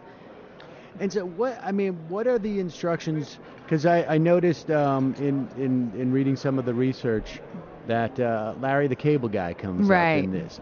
Just tell us about that. I mean, it's not just because it's not just a critique of his comedy. Sure. He was instrumental, I would say, to the Prilosec OTC brand and to the entire OT switch that was done with going from being a prescription drug to over-the-counter. And if you read the label, it says you're only supposed to take it for 14 days. All right, that's a very short time period. Now, why do they put that on the label? I mean, is that indication that they know there's a problem if you have extended use? I certainly think so, because they want you to stop taking it 14 days so you can go back and see your physician, so that you are under a constant care. But it's not just because of the maybe kidney injuries, but there's a whole slew of other bad things that happen when you take this drug, including osteoporosis, bone fractures, hypomagnesia, which we think is a biological mechanism for chronic kidney disease. So they want you to go back and see a doctor. But then Larry the Cable Guy, who, is riding around on his jet ski and going through rings of fire, he says, and I take it every single day for my frequent heartburn. So it was a very misleading marketing campaign. And, I guarantee you, that's going to come home to haunt them eventually. Because their marketing is contrary to what they are putting on the label, and they clearly knew that there is potential for some problems. Right. Otherwise, they would say take it every day. And they're very careful, of course, with those words. My frequent severe heartburn, I'm sure went through so many vetting processes as to, well, what does that mean? And because 70%, oh, go ahead. You could reinterpret frequent, you could reinterpret severe, and so their response would be, well, this person had it every day, but frequent really means 3 times a day, and severe means okay. And so when a drug goes from prescription to over-the-counter, is there a requirement by the drug maker to indicate to the FDA that it's safer than a prescription drug? I mean, how do you? What is that process, and is that in any way implicated in the suit? Right, absolutely. I think that's going to be a big part of this litigation. Is you were basically what happened is AstraZeneca petitioned the FDA to make this one of the first times when we saw a prescription drug go over the counter. Their big argument was, well, it's been on the market for so long and we really haven't seen anything happen with it, and there's tons of people that take it. And then they handed it to Procter & Gamble to do the marketing, Larry the Cable Guy, and I mean, there was a huge launch. There were, I think 1,000 purple trucks that were sent out on the day that they were allowed to sell and stock the shelves of America with Prilosec OTC. And it was, all of the focus was on the marketing and getting that drug out, as opposed to making meaningful warnings or continuing to meaningfully test and examine the kidney issues here. Are there FDA requirements? Oh, of course, there are FDA requirements, but the same requirements, regarding the labels, they all, it's still the manufacturer's duty to be updating their label once they have knowledge of information of a potential risk, and they never fulfilled that obligation. I mean, the growing evidence, at the same time that they're sending out these thousands of trucks to fill the, Walgreens and the Walmarts of the world, there was an article in 2006 by a very respected scientist who said, the entire class of PPIs has been implicated in causing kidney disease. There must be a stop to the overprescription of these drugs. where did that? I mean, that piece that you just cited, was there sort of independent studies that were being done? Yes, these are independent nephrologists and epidemiological nephrologists. This was by a particular scientist by the last name of Givasinga. And these are in very well-known, well-circulated medical journals that went directly to the company, that the company read. The company even had a duty to put the FDA on notice about that, and we're not even sure that they passed that article on to the FDA. Do you know if there was other evidence that the company had that there was this causal connection? Were there other studies? Are they getting calls from doctors who are saying, hey, is renal failure implicated? Yes. Was that happening? Starting in the 1990s, doctors started collecting cases of these very severe kidney diseases, kidney injuries, where people were showing up, they were being hospitalized, they were going into complete renal failure, and the doctor's like, well, what is these people on? They're not drug users, they're not on nephrotoxins. The only culpable agent was that they were on Prilosec or Nexium. I mean, these case reports started repleting the literature starting in the early 1990s. Of course, I mean, that goes out to a handful of scientists and people that are reading the literature and never makes it to the consumer or actually the frontline prescriber a lot of times. Those are things that so there wasn't enough communication of that information to the prescribers either. And who statutorily has that obligation to make sure that the doctors are aware of these things, or the consumers? It's the manufacturer? It changes a little bit when you've got direct-to-consumer marketing that you're doing. There is definitely the argument that physicians have an obligation to treat their patients as they should and to do the best type of care and always be educating themselves and pass along any warnings. But it is the manufacturer's duty to make sure that the physicians are being appropriately detailed when their salesperson goes in and has all of the information in the product label. And as what we see actually is that 70% of the people that are taking PPI are on it for an indication, for something that is not indicated. It's like, oh, you had a little too much barbecue, or you're a lawyer that's stressed out. Here's PPI. Maybe that'll help with your heartburn next time. And it's not even very effective when you just have a infrequent bout of indigestion or something like that. It's only something when you have a systemic problem. Right. This is for very severe, significant, frequent. You're having it. You're supposed to be having frequent heartburn. Means you're supposed to be having it. Every day of the week, basically. And even in that instance, this is only for temporary relief, and you need only 14 days. Yeah. So what is the status of the case now? And what is, what do you have a figure about what the damages may be from something Absolutely. like this? So, well, first of all, we have just really started the litigation in terms of being in a mass tort MDL, right? So that is a multi-district litigation. It's in the District of New Jersey. There's a plaintiffs steering committee of numerous different law firms that are involved with, bringing an aggressive plan of discovery against these defendants. It's very unheard of to have this many major defendants in a pharmaceutical litigation. So this is going to be a massive endeavor. It's pretty rare that they all have the same drug. It just so happens that the molecular structure of this drug lent itself to being copied, essentially. Right. Okay. And they couldn't help themselves. Everybody wanted a piece of action on this drug, and everyone got a piece of action on this drug. It is very significant. Like how many billions of dollars has the aggregate of these companies made? Okay, $10 billion a year. A year. A year in annual sales. I mean, it's incredible, and it is and one of the things that we are going to face. It's very difficult to get off of these drugs, which is they're addictive. They are absolutely addictive. Okay, continue. I'm just going to put the video back on. So, and so $10 billion a year. What are you seeking in terms of damages? Well, a lot of that will be determined on a case-by-case basis. Chronic kidney disease is nothing to joke around with.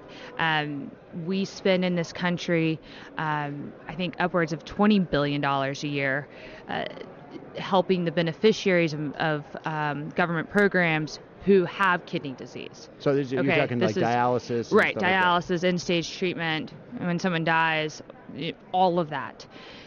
This is an expensive disease to live with. And now, once you have chronic kidney disease, once it gets to the end-stage part, your only option is to have kidney transplant or to go, 3 times a week, be hooked up to the dialysis, which is an awful, awful situation.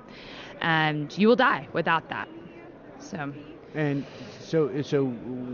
do you have figured a number, or is that what like the steering committee does? Yeah, I think that's to be born. Like we are. It's hard to just put a number on it, and I think that we're at an early stage of getting an assessment of how many people are out there, and people are at a varying different degrees of illness. How did this case initiate? Did you did you get a call one day from someone who said, my doctor thinks that my my kidney failure is a function of I took one of these, Larry the Cable Guy drugs? I think it was really the strong epidemiology studies that came out. There were certainly people probably looking at it before the strong epi came out in 2016, but epidemiology is sort of the pinnacle of the scientific evidence that we can bring into court. It's very hard to refute a strong, well-conducted epi study. And before bringing on such a large litigation, you want to be sure that you've got everything in a row. And so I would say really in 2016 was when the focus really started getting in front. But the PPIs have been under investigation and scrutiny for quite a while because they're just a bad drug. They cause a whole host of problems. They're associated with cardiovascular disease, dementia, and they absolutely cause bone fractures and osteoporosis. So why are we prescribing this terrible drug anyways to people? And I think the medical community is getting very on board with the fact that this drug has been prescribed to way too many people. Do you go when you're talking to family and friends? Is that like the first thing you say to them? Is like, don't take any of these drugs? Listen, I'm a lawyer, and there are too many lawyers on this drug. All right, there are so many lawyers that are having a difficult time getting off of it. But absolutely, my conversations with family and friends, this is not something I would want anybody in my family or someone that I knew to be on. But it's very hard to get off of. If you are one of those people who are on the drug, like what do you do at this point? If you had great question. Renal failure and you were like, great question. I used to take that all the time. So great question. First of all, I would say that to anybody who is on this drug still, they need to go to their doctor. They need to have what is called their GFR levels checked. That will be a metric of their kidney function. GFR stands for? Glomerular filtration rate. I see. Glomerular filtration rate. And there's it's how good your kidneys work, basically, cleaning you. I went through a situation with a family member there is also a specific level of some substance, I can't remember. Creatinine's another marker. If there's more creatinines, that means that your kidney is not functioning properly, and you got to get down to like 3.5 as opposed to some elevated level. Right, and there are a few other metrics as well that can be used. It's very easy to be tested and to assess for. Go to your doctor and make sure that you're not suffering any type of diminishment in your kidney function. And then what happens after that? Have a discussion about, am I a person that really needs to be on it? And if I'm not a person that maybe is so there are certain people that it might be an appropriate treatment for because they just have recalcitrant GERD, and they also already have what is known as Barrett's esophagus. So Barrett's esophagus is when your esophagus is eroded so greatly that you're now at risk for having esophageal cancer. That's a big risk. Right. You don't want to take that risk. So that's maybe worth taking the PPI, but that's a very limited amount of people. So you want to have a discussion about, okay, so are there other alternatives? There are other alternatives out there. I unfortunately have talked to so many people who are, they are in chronic kidney disease, they are in chronic renal failure, and they cannot get off of the drugs because it permanently changes the lining of your stomach. And let me just give you a very big illustration of this. There's a very well done study where they put people on PPI that were healthy, people without GERD, people without heartburn. They gave them PPI for 28 days. They took them off, and these people had heartburn and they had GERD because there's something called hyper-rebound acid that occurs. So you shut down all the proton pumps, and then when you turn them back on, they go full blast. Boom. Yeah, it's just crazy. Wow. All right. Well, Shannon Pennock, it is Pennock Law, and if I'm one of those people who go and I see my doctor, and the doctor says, yeah, you have some kidney damage here. Fortunately, it is, you're at 80%, 85% of kidney function, which is you gotta monitor that, but that's okay. What do they do then? If they do people contact you at that point, or Absolutely. contact the law firms to get part of? Okay. Absolutely. I mean, there's several law firms several great law firms that I'm working with that are taking these cases, that we're investigating them and helping people talk about these issues. So, absolutely. Shannon Pennock, thank you so much for your time today. I really wonderful. appreciate it. Thank you. Thank you. All right, folks. We got a little more time. We'll go through some sound here. And do you want to take some calls? Let's. I've got some time. We can maybe take one or two calls. Okay. In the meantime, let's hit some of this sound, because this is. Do I look like the kind of guy that needs to listen to sounds? Yeah, I think we got to play this. This is too crazy. Yeah, it's amazing. So obviously, James Comey is hitting the book circuit, and again, this bears repeating. I appreciate James Comey telling us these funny stories. I appreciate the fact that James Comey was investigating enough so that Donald Trump fired him. James Comey is not your friend. James Comey, I think, obviously, it's no secret that I feel that Hillary Clinton made many mistakes on her campaign. But aside from, if there's any externality that is implicated in Hillary Clinton's loss, that is not Donald Trump or the voters, it would be James Comey. And apparently, I think people remember, he acknowledges some of that in the book.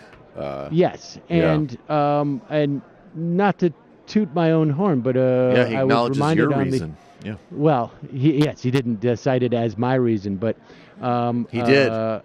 He said Jew Ronald and Reagan, former Sex and the City actor, was right. Ronald Reagan on Twitter reminded me that, and I guess someone pulled up the video, it was back in February of last year, of 2017, where I speculated that Comey may have just thought that Hillary Clinton was going to win, that it was unquestionable that she was going to win, and that because Donald Trump had already talked about prosecuting her, and that he was specifically, and he may at that time, obviously, when he talked about Clinton, he was fully aware that there was a serious investigation into Donald Trump.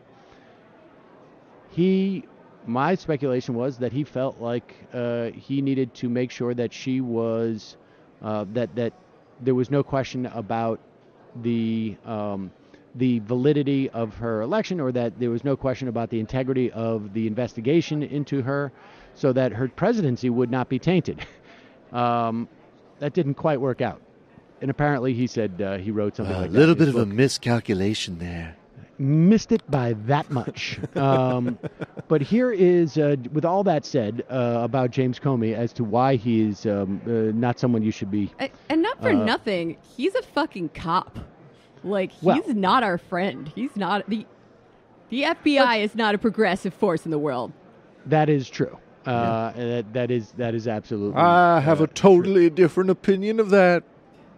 But here is James Comey on with George Stephanopoulos talking about the time that James Comey had to tell Donald Trump that there are reports that there is a P-tape.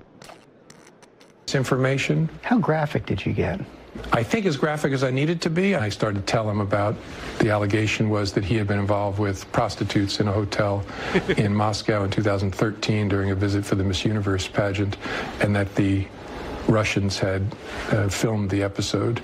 And he interrupted very defensively and started talking about it. You know, do I look like a guy who needs hookers? And I assumed he was asking that rhetorically. I didn't answer that, and I just moved on and explained, sir, I'm not saying that we credit this, I'm not saying we believe it. We just thought it very important that you know. Did you tell him you thought it wasn't true, or you didn't know if it was true or not? I never said I don't believe it, because I couldn't say one way or another. How weird was that briefing?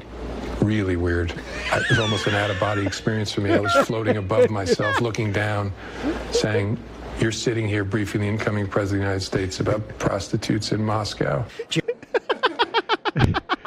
Now, James, honestly, tell me, don't you think I'm like at least a 7?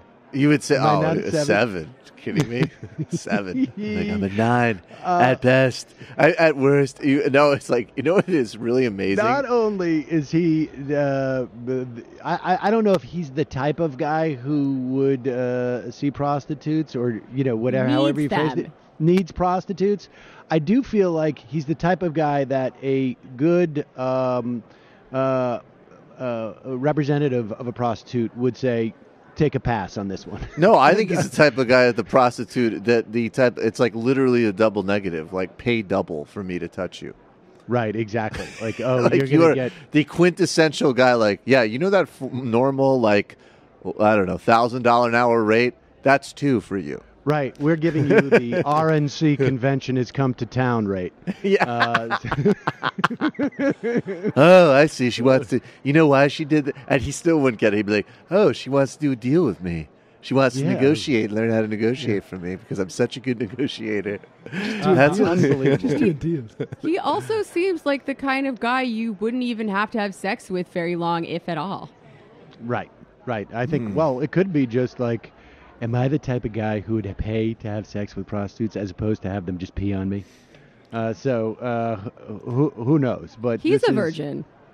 Yeah, wow. Now buying some more buy-in to my original theory. I like this. That Trump has never had sex. His sexuality is completely outward-facing. If you listen to how Trump talks... He just wants to seem like a playboy. He's never had sex. Have you ever watched 40-Year-Old Virgin? No, but wait a second. Don't we know from Stormy Daniels that they had sex? I mean, I'm being a bit hyperbolic. I'm sure he's had sex once or twice, but like not that much. Stormy, I'm in you. Now it's Stormy, done. You're my first time. Stormy, oh my God, it's everything that I always pretended it was on Howard. It's mostly like coffee, so that I can brag about it later.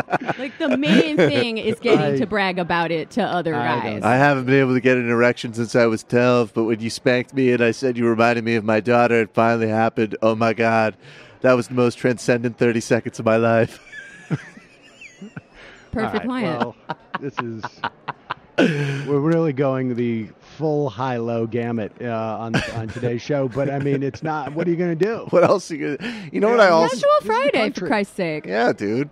It's casual Gotta be Friday. a little casual after all those interviews. Yeah. Jamie, I'll tell you something. I leave the office, and you're just like, you start swearing like a sailor. Yes, I started. I really like those. Who's okay. I'm sorry, I'm feeling very casual today. Yeah, it's I'm very casual. You know I'm what's wearing colors for the first feel time like in you a guys have while. It's probably made already me very started- bold. You know what's amazing about Trump, though, is that he really does, like, we've stipulated all the things we have to... I always would mention the Muslim entrapment cases with Comey, obviously, but, like, he really does have an uncanny ability from everybody from Tillerson to Comey to just be like, well, I guess there is another dividing line, which is like Donald Trump versus any sort of quasi-sentient normal human being.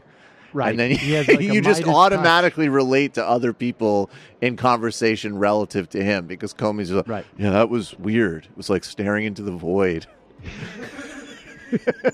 Yeah, that's why Comey's been spending like 4 months with Reinhold Niebuhr. It's like, I need to quit and read theology after 1 hour meeting with this guy. But the I don't know. There was portions of this book that maybe we'll get to more on Monday as they get more released. But there was one where I read where Comey, was almost brought to tears because Barack Obama said, "I think you're a man of integrity," something to that effect. Like, that's nauseating. I mean, these guys, there's like a certain amount of cosplay involved in this. I guess I don't know. Oh, it totally is cosplay. I mean, on one level, like, look, he screwed up in a big, big way by breaking policy, DOJ policy. And in releasing that letter about Clinton. And I guess, I don't want to be too cynical about somebody who, at the very least, thought they were doing the right thing. Because I suspect that in a lot of circles around the White House now, there are people who are just consciously aware of, like, I'm not doing the right thing, but I'm going to make some money off it.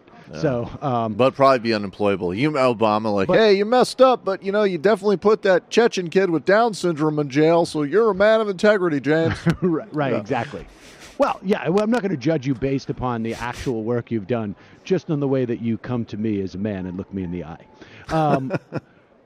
Speaking of a White House full of people running around, probably aware that they're not doing the right thing, but they are lining their pockets. Here is Donald Trump. He was in the Rose Garden, and I don't know who they had in the audience. Like, they just brought in people, probably people who work in the administration, to come and clap for him. And even they seem to be, like, only capable of doing it in an anemic fashion. I mean, there's a quality to this that is really, Banana Republic stuff. You're talking like we're at finally full Azerbaijani level now? I mean, like, get the janitorial staff out there to clap for me. Bring the staff out to clap now. For me. Please clap. I need a pickup. I need a pick-me-up here. Yep.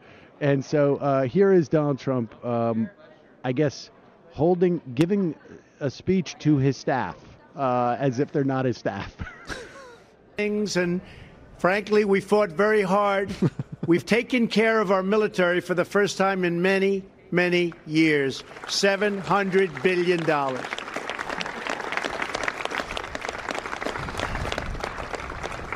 We're going to have the strongest military that we've ever had. And can you think of a better time to have it, right? This is when we need it. We're going to have it. $700 billion, and next year, $716 billion. Also in that bill, $6 billion for opioid and helping us out with that horrible, horrible problem. Opioid. The fact is, we don't care about the donors and the special interests. We only care about you and your family and really making America great again. That's what we care about. That's why we're here. From the day I took the oath of office, I've been fighting to drain the swamp. And sometimes it may not look like it, but believe me, we are draining the swamp. And there are a lot of unhappy people. You can see that every day. All you have to do is turn on the news. Every time you see me hit, you know that I'm draining the swamp. And people don't like it. But we're also defending the American worker. We're making incredible trade deals.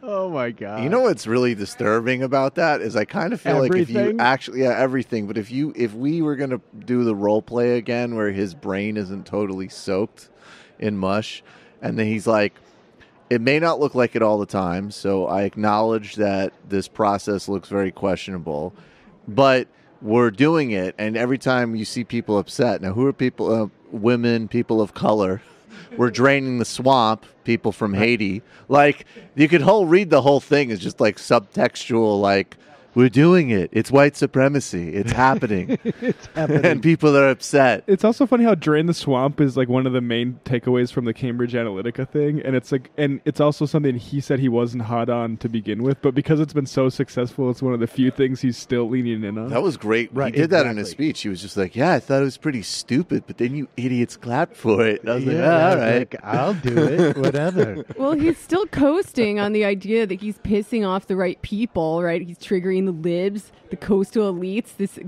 sense of aggrievement against this, vague class of people. And as long as they're angry, it means he's doing something right. But that doesn't follow. Wait, do we have the Elizabeth the enemy Warren of your sound? enemy is not necessarily your friend.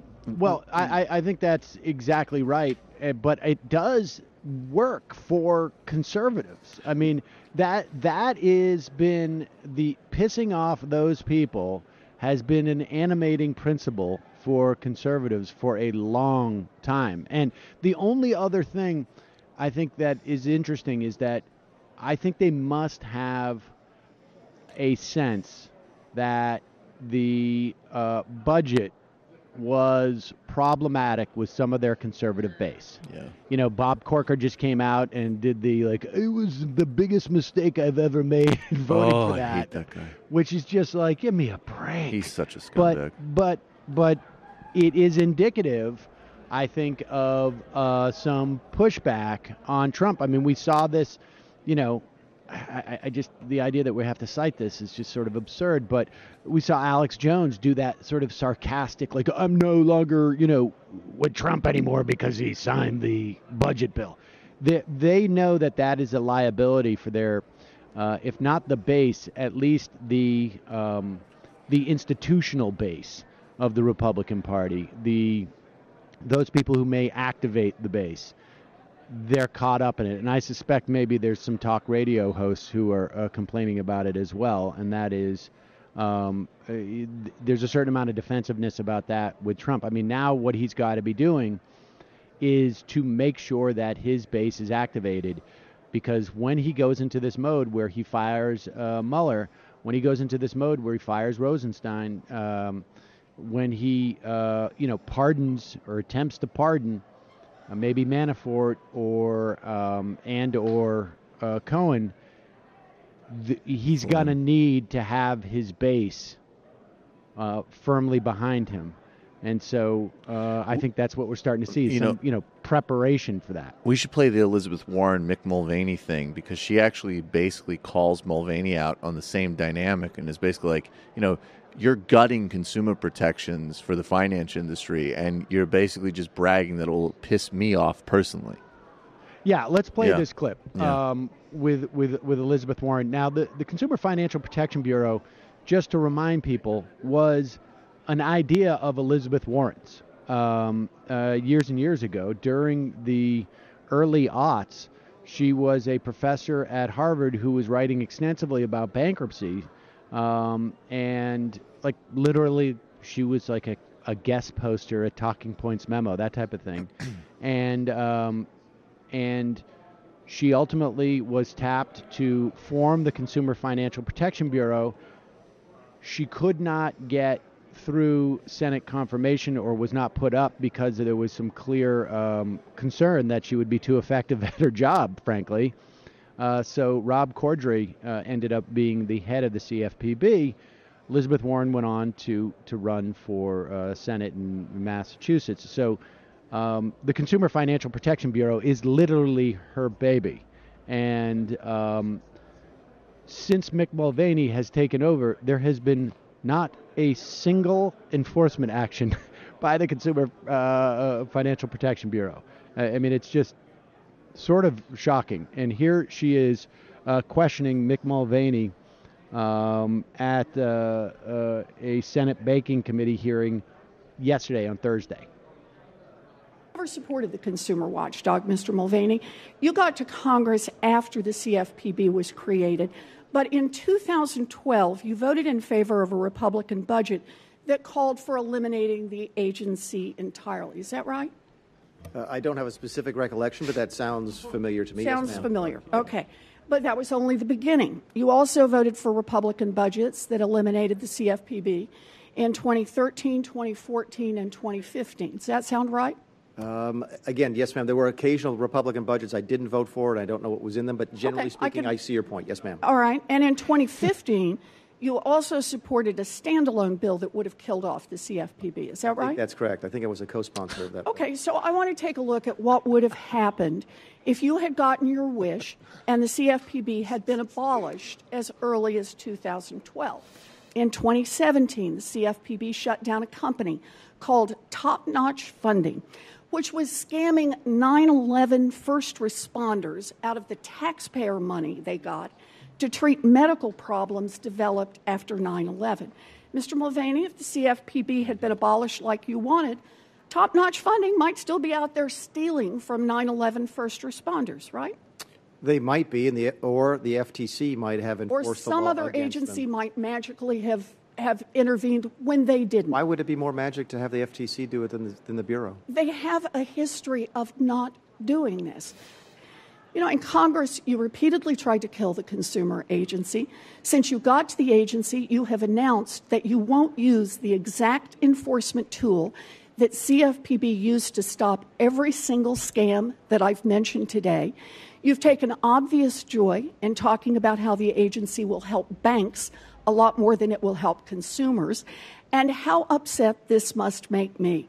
But here's what you don't get, Mr. Mulvaney. This isn't about me. This is about active duty military. It's about first responders and students and seniors and families, and Ari and his dad and millions of other people who need someone on their side when consumers get cheated. You are hurting real people to score cheap political points. Thank you, Mr. Chairman. So, for what it's worth, there it is. And Mulvaney's, of course, not going to implement any of the Consumer Financial Protection Bureau's tools to hold people and companies and financial institutions accountable to the way that they rip off consumers. But at least it's on the record, as it were. The Consumer Financial Protection Bureau, we should say, has been considered one of the best government agencies that's been created in decades, and was incredibly effective and saved hundreds of billions of dollars, my understanding, for consumers. What does this guy even do all day? Like, seriously, like, Republicans are probably against no-show jobs, right? Like, this sounds kind of like that. Well, first of all, dismantling the entire agency, yes, meeting with and lobbyists. I would also would argue that they're against no-show jobs. But right. If you want to get a sense of what it is that Mick Mulvaney, now that we've heard from Elizabeth Warren complaining that he's not doing anything positive, if you want to hear about what he's actually doing at the Consumer Financial Protection Bureau, here is Keith Ellison, who tweeted a picture of a newly frosted window at Mulvaney's Consumer Financial Protection Bureau office. He wrote, Mick Mulvaney touts himself as Mr. Transparency, but today, when I showed him this picture, he admitted it was his office at CFPB and that he had the glass walls in the building frosted like this. So he can take naps. Yeah, exactly. I would, if we're basically speculating about his behind the glass wall activities, I would say much more disturbing things than taking a nap. God knows. Whatever what that Mulvaney evil little does leprechaun is up to. put himself to sleep. We're having every day. executive time. Yeah, Mick wants executive time. So it was just, I think it just broke that Trump has now pardoned Scooter Libby. That is, I just got that a brief. Can anybody confirm that for me? But I think, yes, he has. Scooter. He has pardoned Scooter Libby. What a great name. Now, there's, as you know, Donald Trump gets most of his advice from Sean Hannity. However, to be fair, he also gets his advice from Fox and Friends in the morning. Hannity's at night. He likes to get his advice 24/7. Here is Fox and Friends. Is this from this morning? And there's an interview that that Earhart, he's the is that Ainsley Earhart? Yep. Is interviewing Geraldo, and this is just after Geraldo. Didn't he just have like some situation where he had an argument with Bill Maher? I think somebody sent me that clip where Geraldo was trying to justify like being on Fox. And here is Fox and Friends, Ainsley Earhart, suggesting that maybe, hopefully, there'll be a war in Syria, so we don't have to hear so much about this Comey stuff. Geraldo, if the president in the UK and France decide... I'm sorry, Alice. If the president in France and the UK decide to strike Syria, don't you think that story would be a bigger story than Comey's book that's released on Tuesday? Again, I apologize for the delay in stepping on you, Ainsley, but I think that the United States, the United Kingdom, and France certainly have the military wherewithal. Indeed, the United States could do it on its own, strike Syria, strike Assad's resources, military assets in retaliation for the gas attack, the horrifying gas attack. That wasn't really the question, Geraldo. Well, I mean, but can we get Comey out of the cycle? You got to stay focused in my morning briefing. First of all, I love how they're talking about it now as if it's like some big coalition of the willing. Right. And but then the idea that Geraldo now, it must be, after his exchange with Bill Maher, must be super sensitive to this thing, because he clearly was not going to answer that question. Like, right, you just really on national, they're like, Fox is real news. Do I think we should engage in war to specifically change a news cycle as a setup question on a news hit? I'm going to focus on the hardware we have. I mean... I hope him and Bill Maher literally kill each other like Game of Thrones style, Mountain versus Viper. It's wow. possible. That's gruesome. Sudan only kept the goddamn dress out of the news cycle for a day, so I can tell you unequivocally no. And I did, because I probably still do talk with Donald Trump on the phone, give him advice from time to time. I got a little something for you. Run this little play. Run this play. You think that bombing a place in the Middle East will change the cycle? Well, I can assure you it won't. No, I mean, it probably should for at least a little bit. I do think that if we engage in a war with Syria, it would be slightly more important than James Comey's book tour. But I think we're actually in a stage of hyper-normalization where it would be like, oh, we're bombing Syria. James Comey just said that Trump asked if they could compare penis sizes. I think I know which one I'm reading. Seriously, do you think we could get James Comey on to ask him his opinion about the bombing of Syria? Then we could. Should this disrupt us focusing on your book? They don't understand the media. Who doesn't understand the media?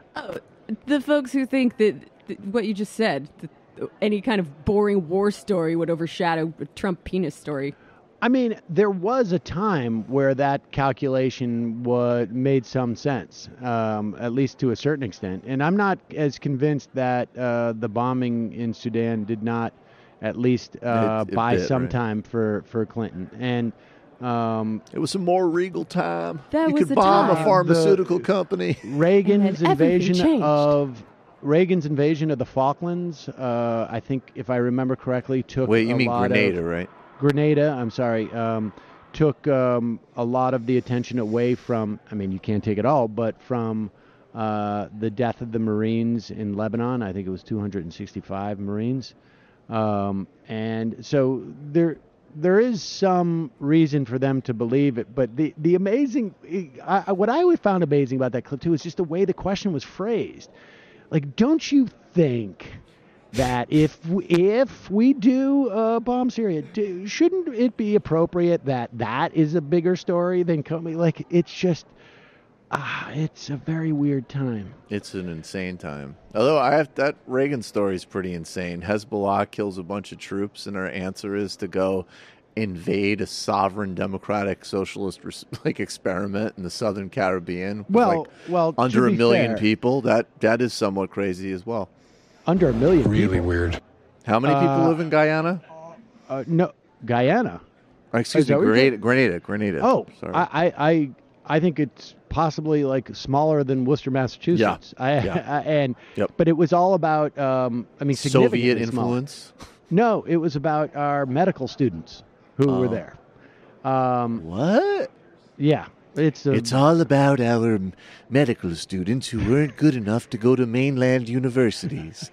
We need to go engage in blatant imperialism for those that just could not get a good medical entrance exam and are partying in the Caribbean. Now a bunch of crazy black people are threatening them. How about we not pay attention to Lebanon now? Meanwhile, we are starting to see people reposition themselves for 2020, or in some instances just position themselves for 2020. And Cory Booker's project continues. He had the opportunity to, in Secretary of State, and these are the nomination hearings, or I should say confirmation hearings, of Mike Pompeo to be Secretary of State. Cory Booker addressed Pompeo's past history of, or I guess that's the only type of history, a history of consorting with some really popular Islamophobes. Like John Bolton? When it comes to making sure that we don't have terrorists brewing in places where Muslims congregate, there's a special place, right? They have it's more than a duty, more than a requirement. It's an opportunity, right, to be treated as, when someone from another faith says it can get characterized. So if I can go on, because I have some more questions. So you think that Muslims in America who are in positions of leadership have a different category of obligation because of their religion? That's what I'm hearing you saying. I don't see it. It's not an obligation. It's an opportunity. Okay, so it's interesting, because I do believe, though, all of us, when it comes to violent Pause it action... Pause it for 1 second, okay? This is something that, I guess we haven't talked about in a while. But the obligation, or I should say, the idea that Muslims had a sort of an extra obligation to prove that they were Americans by doing more than any other Americans in terms of fighting terrorism was a big narrative for a while. That, you would hear, this guy was a veteran and fought, and that made them real Americans, or they were willing to spy on their community. That made them real Americans. And that concept, I don't know, it's pretty funny. It's a real opportunity to prove you're American. And not a lot of people get that opportunity, because they're just, unfortunately for them, they're just, white Christians and they don't have an opportunity to have spies in their churches. They don't have the special opportunity to prove that they're American, because everybody just knows they are. Continue. I do believe, though, all of us, when it comes to violent actions or even violent words, have an obligation. And so I'm wondering, sir, do you know Frank Gaffney? Yes, I do. Oh, God. And you've been on his show dozens of times. I was on his show some, yes, Senator. I have here over 20 times. And he has talked about Muslims should be, who abide by the adherence of their faith, should be considered, should be tried for acts of sedition and should be prosecuted. Did you remain silent when you were on his show? Did you ever question? Because I have a lot of his statements here. Mm-hmm. Did you remain silent on the? And he's, from my notes at least, you're a friend of his. Were you silent in your position of authority against these words that are violative of the American Constitution? Were you silent with him? Senator, my record on this is unambiguous.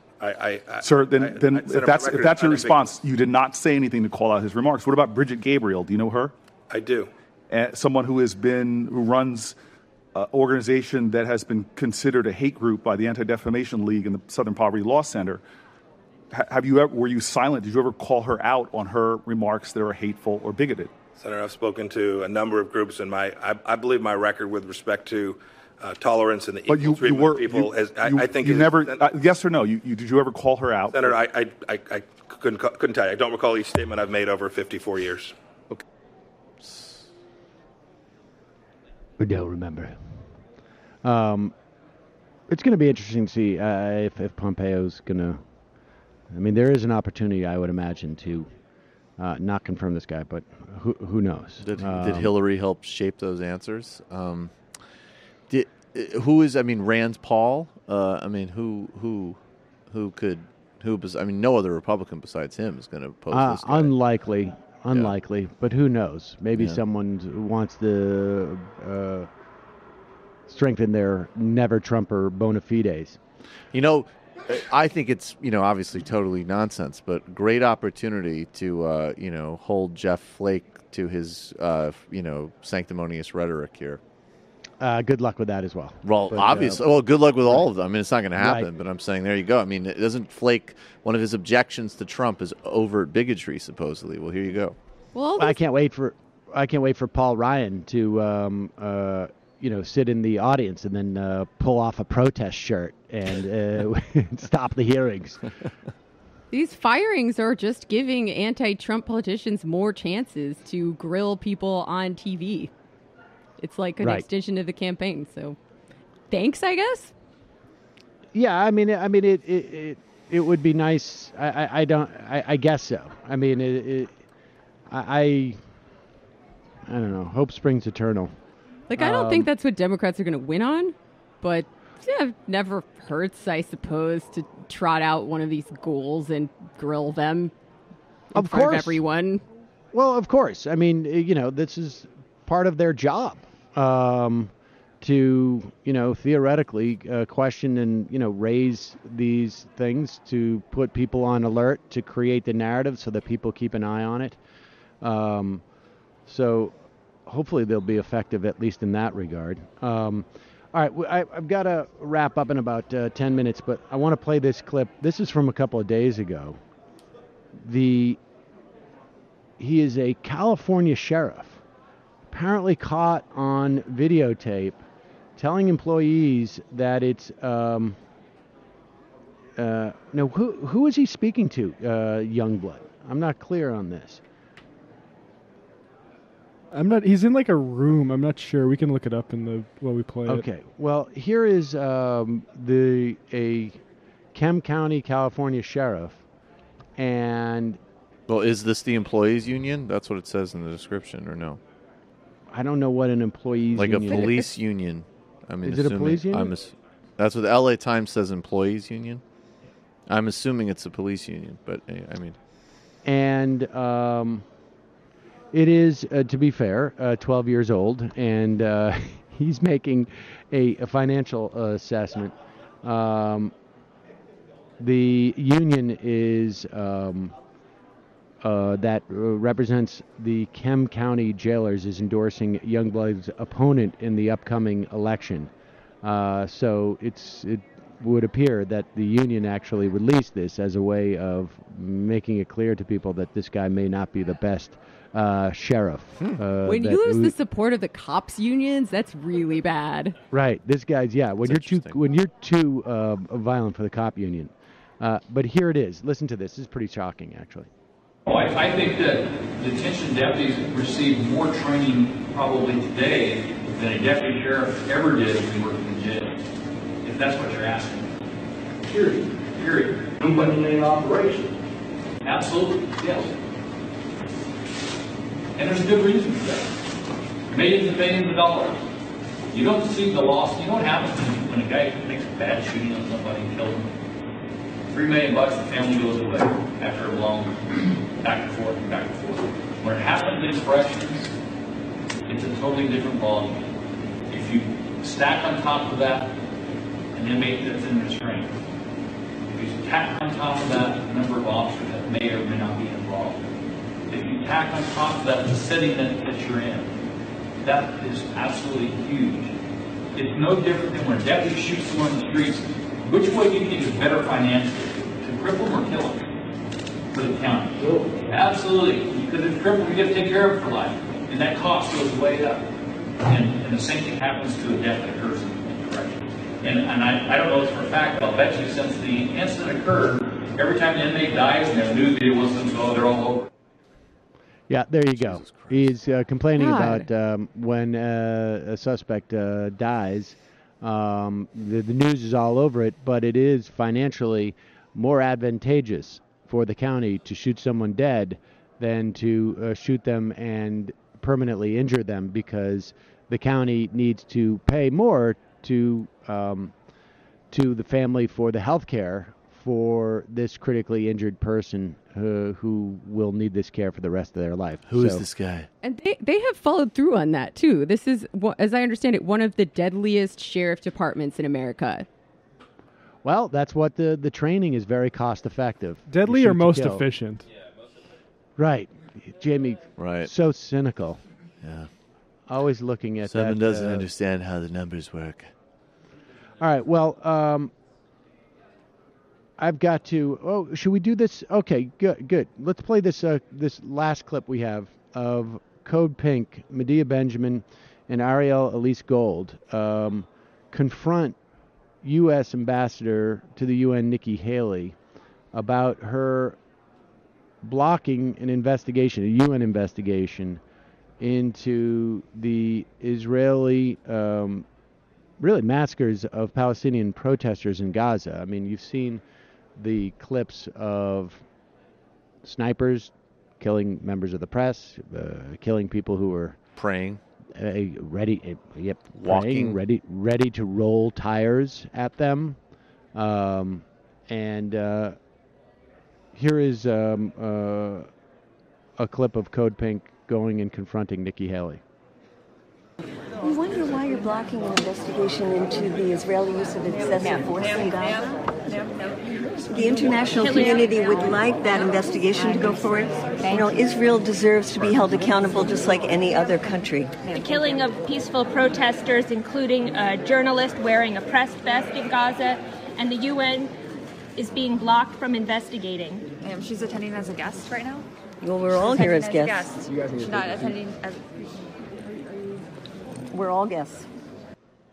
I love that. I love the fact that, she's here as a guest. She's not allowed to talk about anything.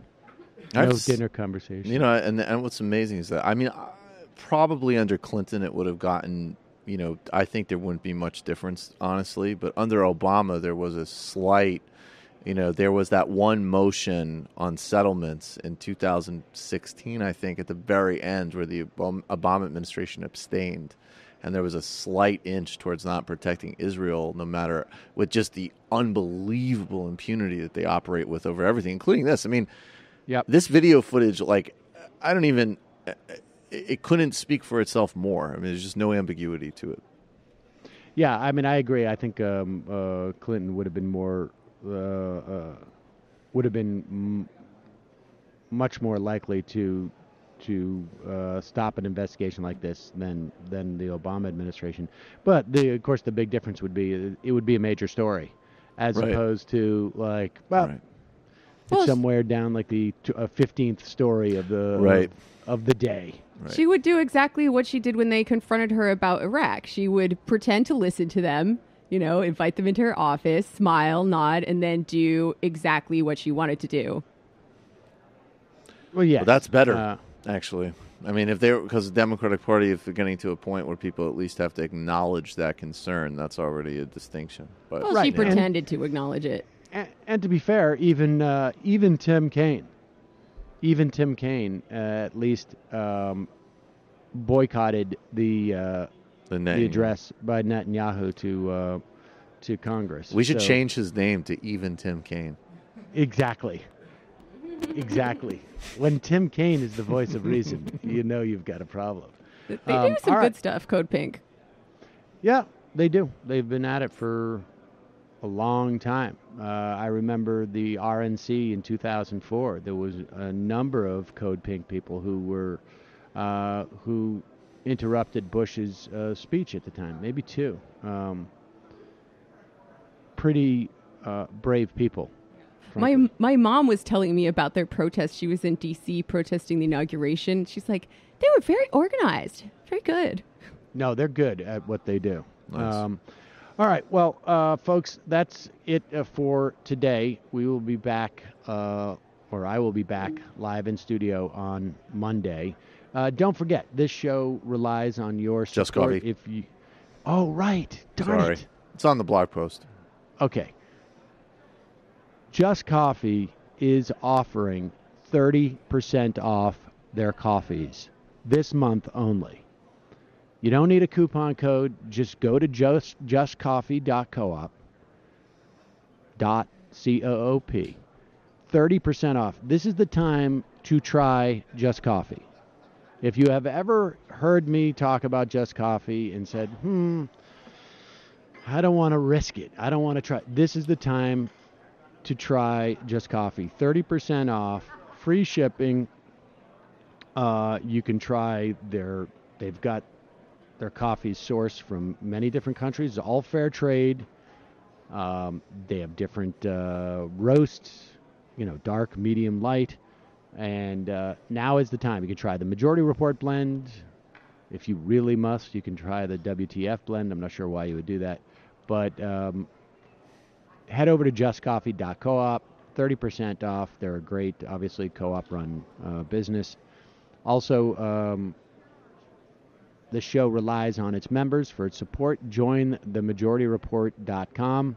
Check out this week's TMBS. You can sign up on iTunes or on our YouTube channel.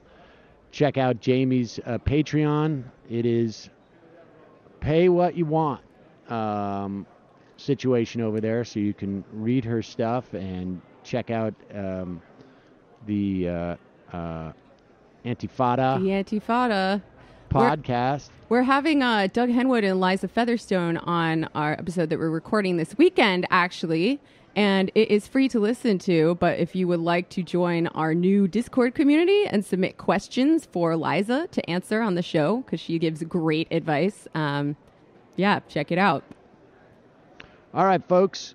We will see you on Monday. It might take all the strength I got to get to where I want, but I know somehow I'm gonna get there. I wasn't looking when I just got caught between the truth and the lie bar, but finding out won't make me feel any better. Yeah, I know the clock is ticking, but the meds are gonna kick in, and my pilot light shining bright.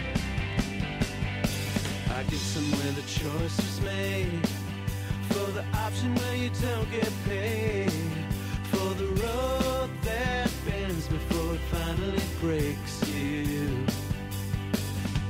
I guess somehow I lost my drive,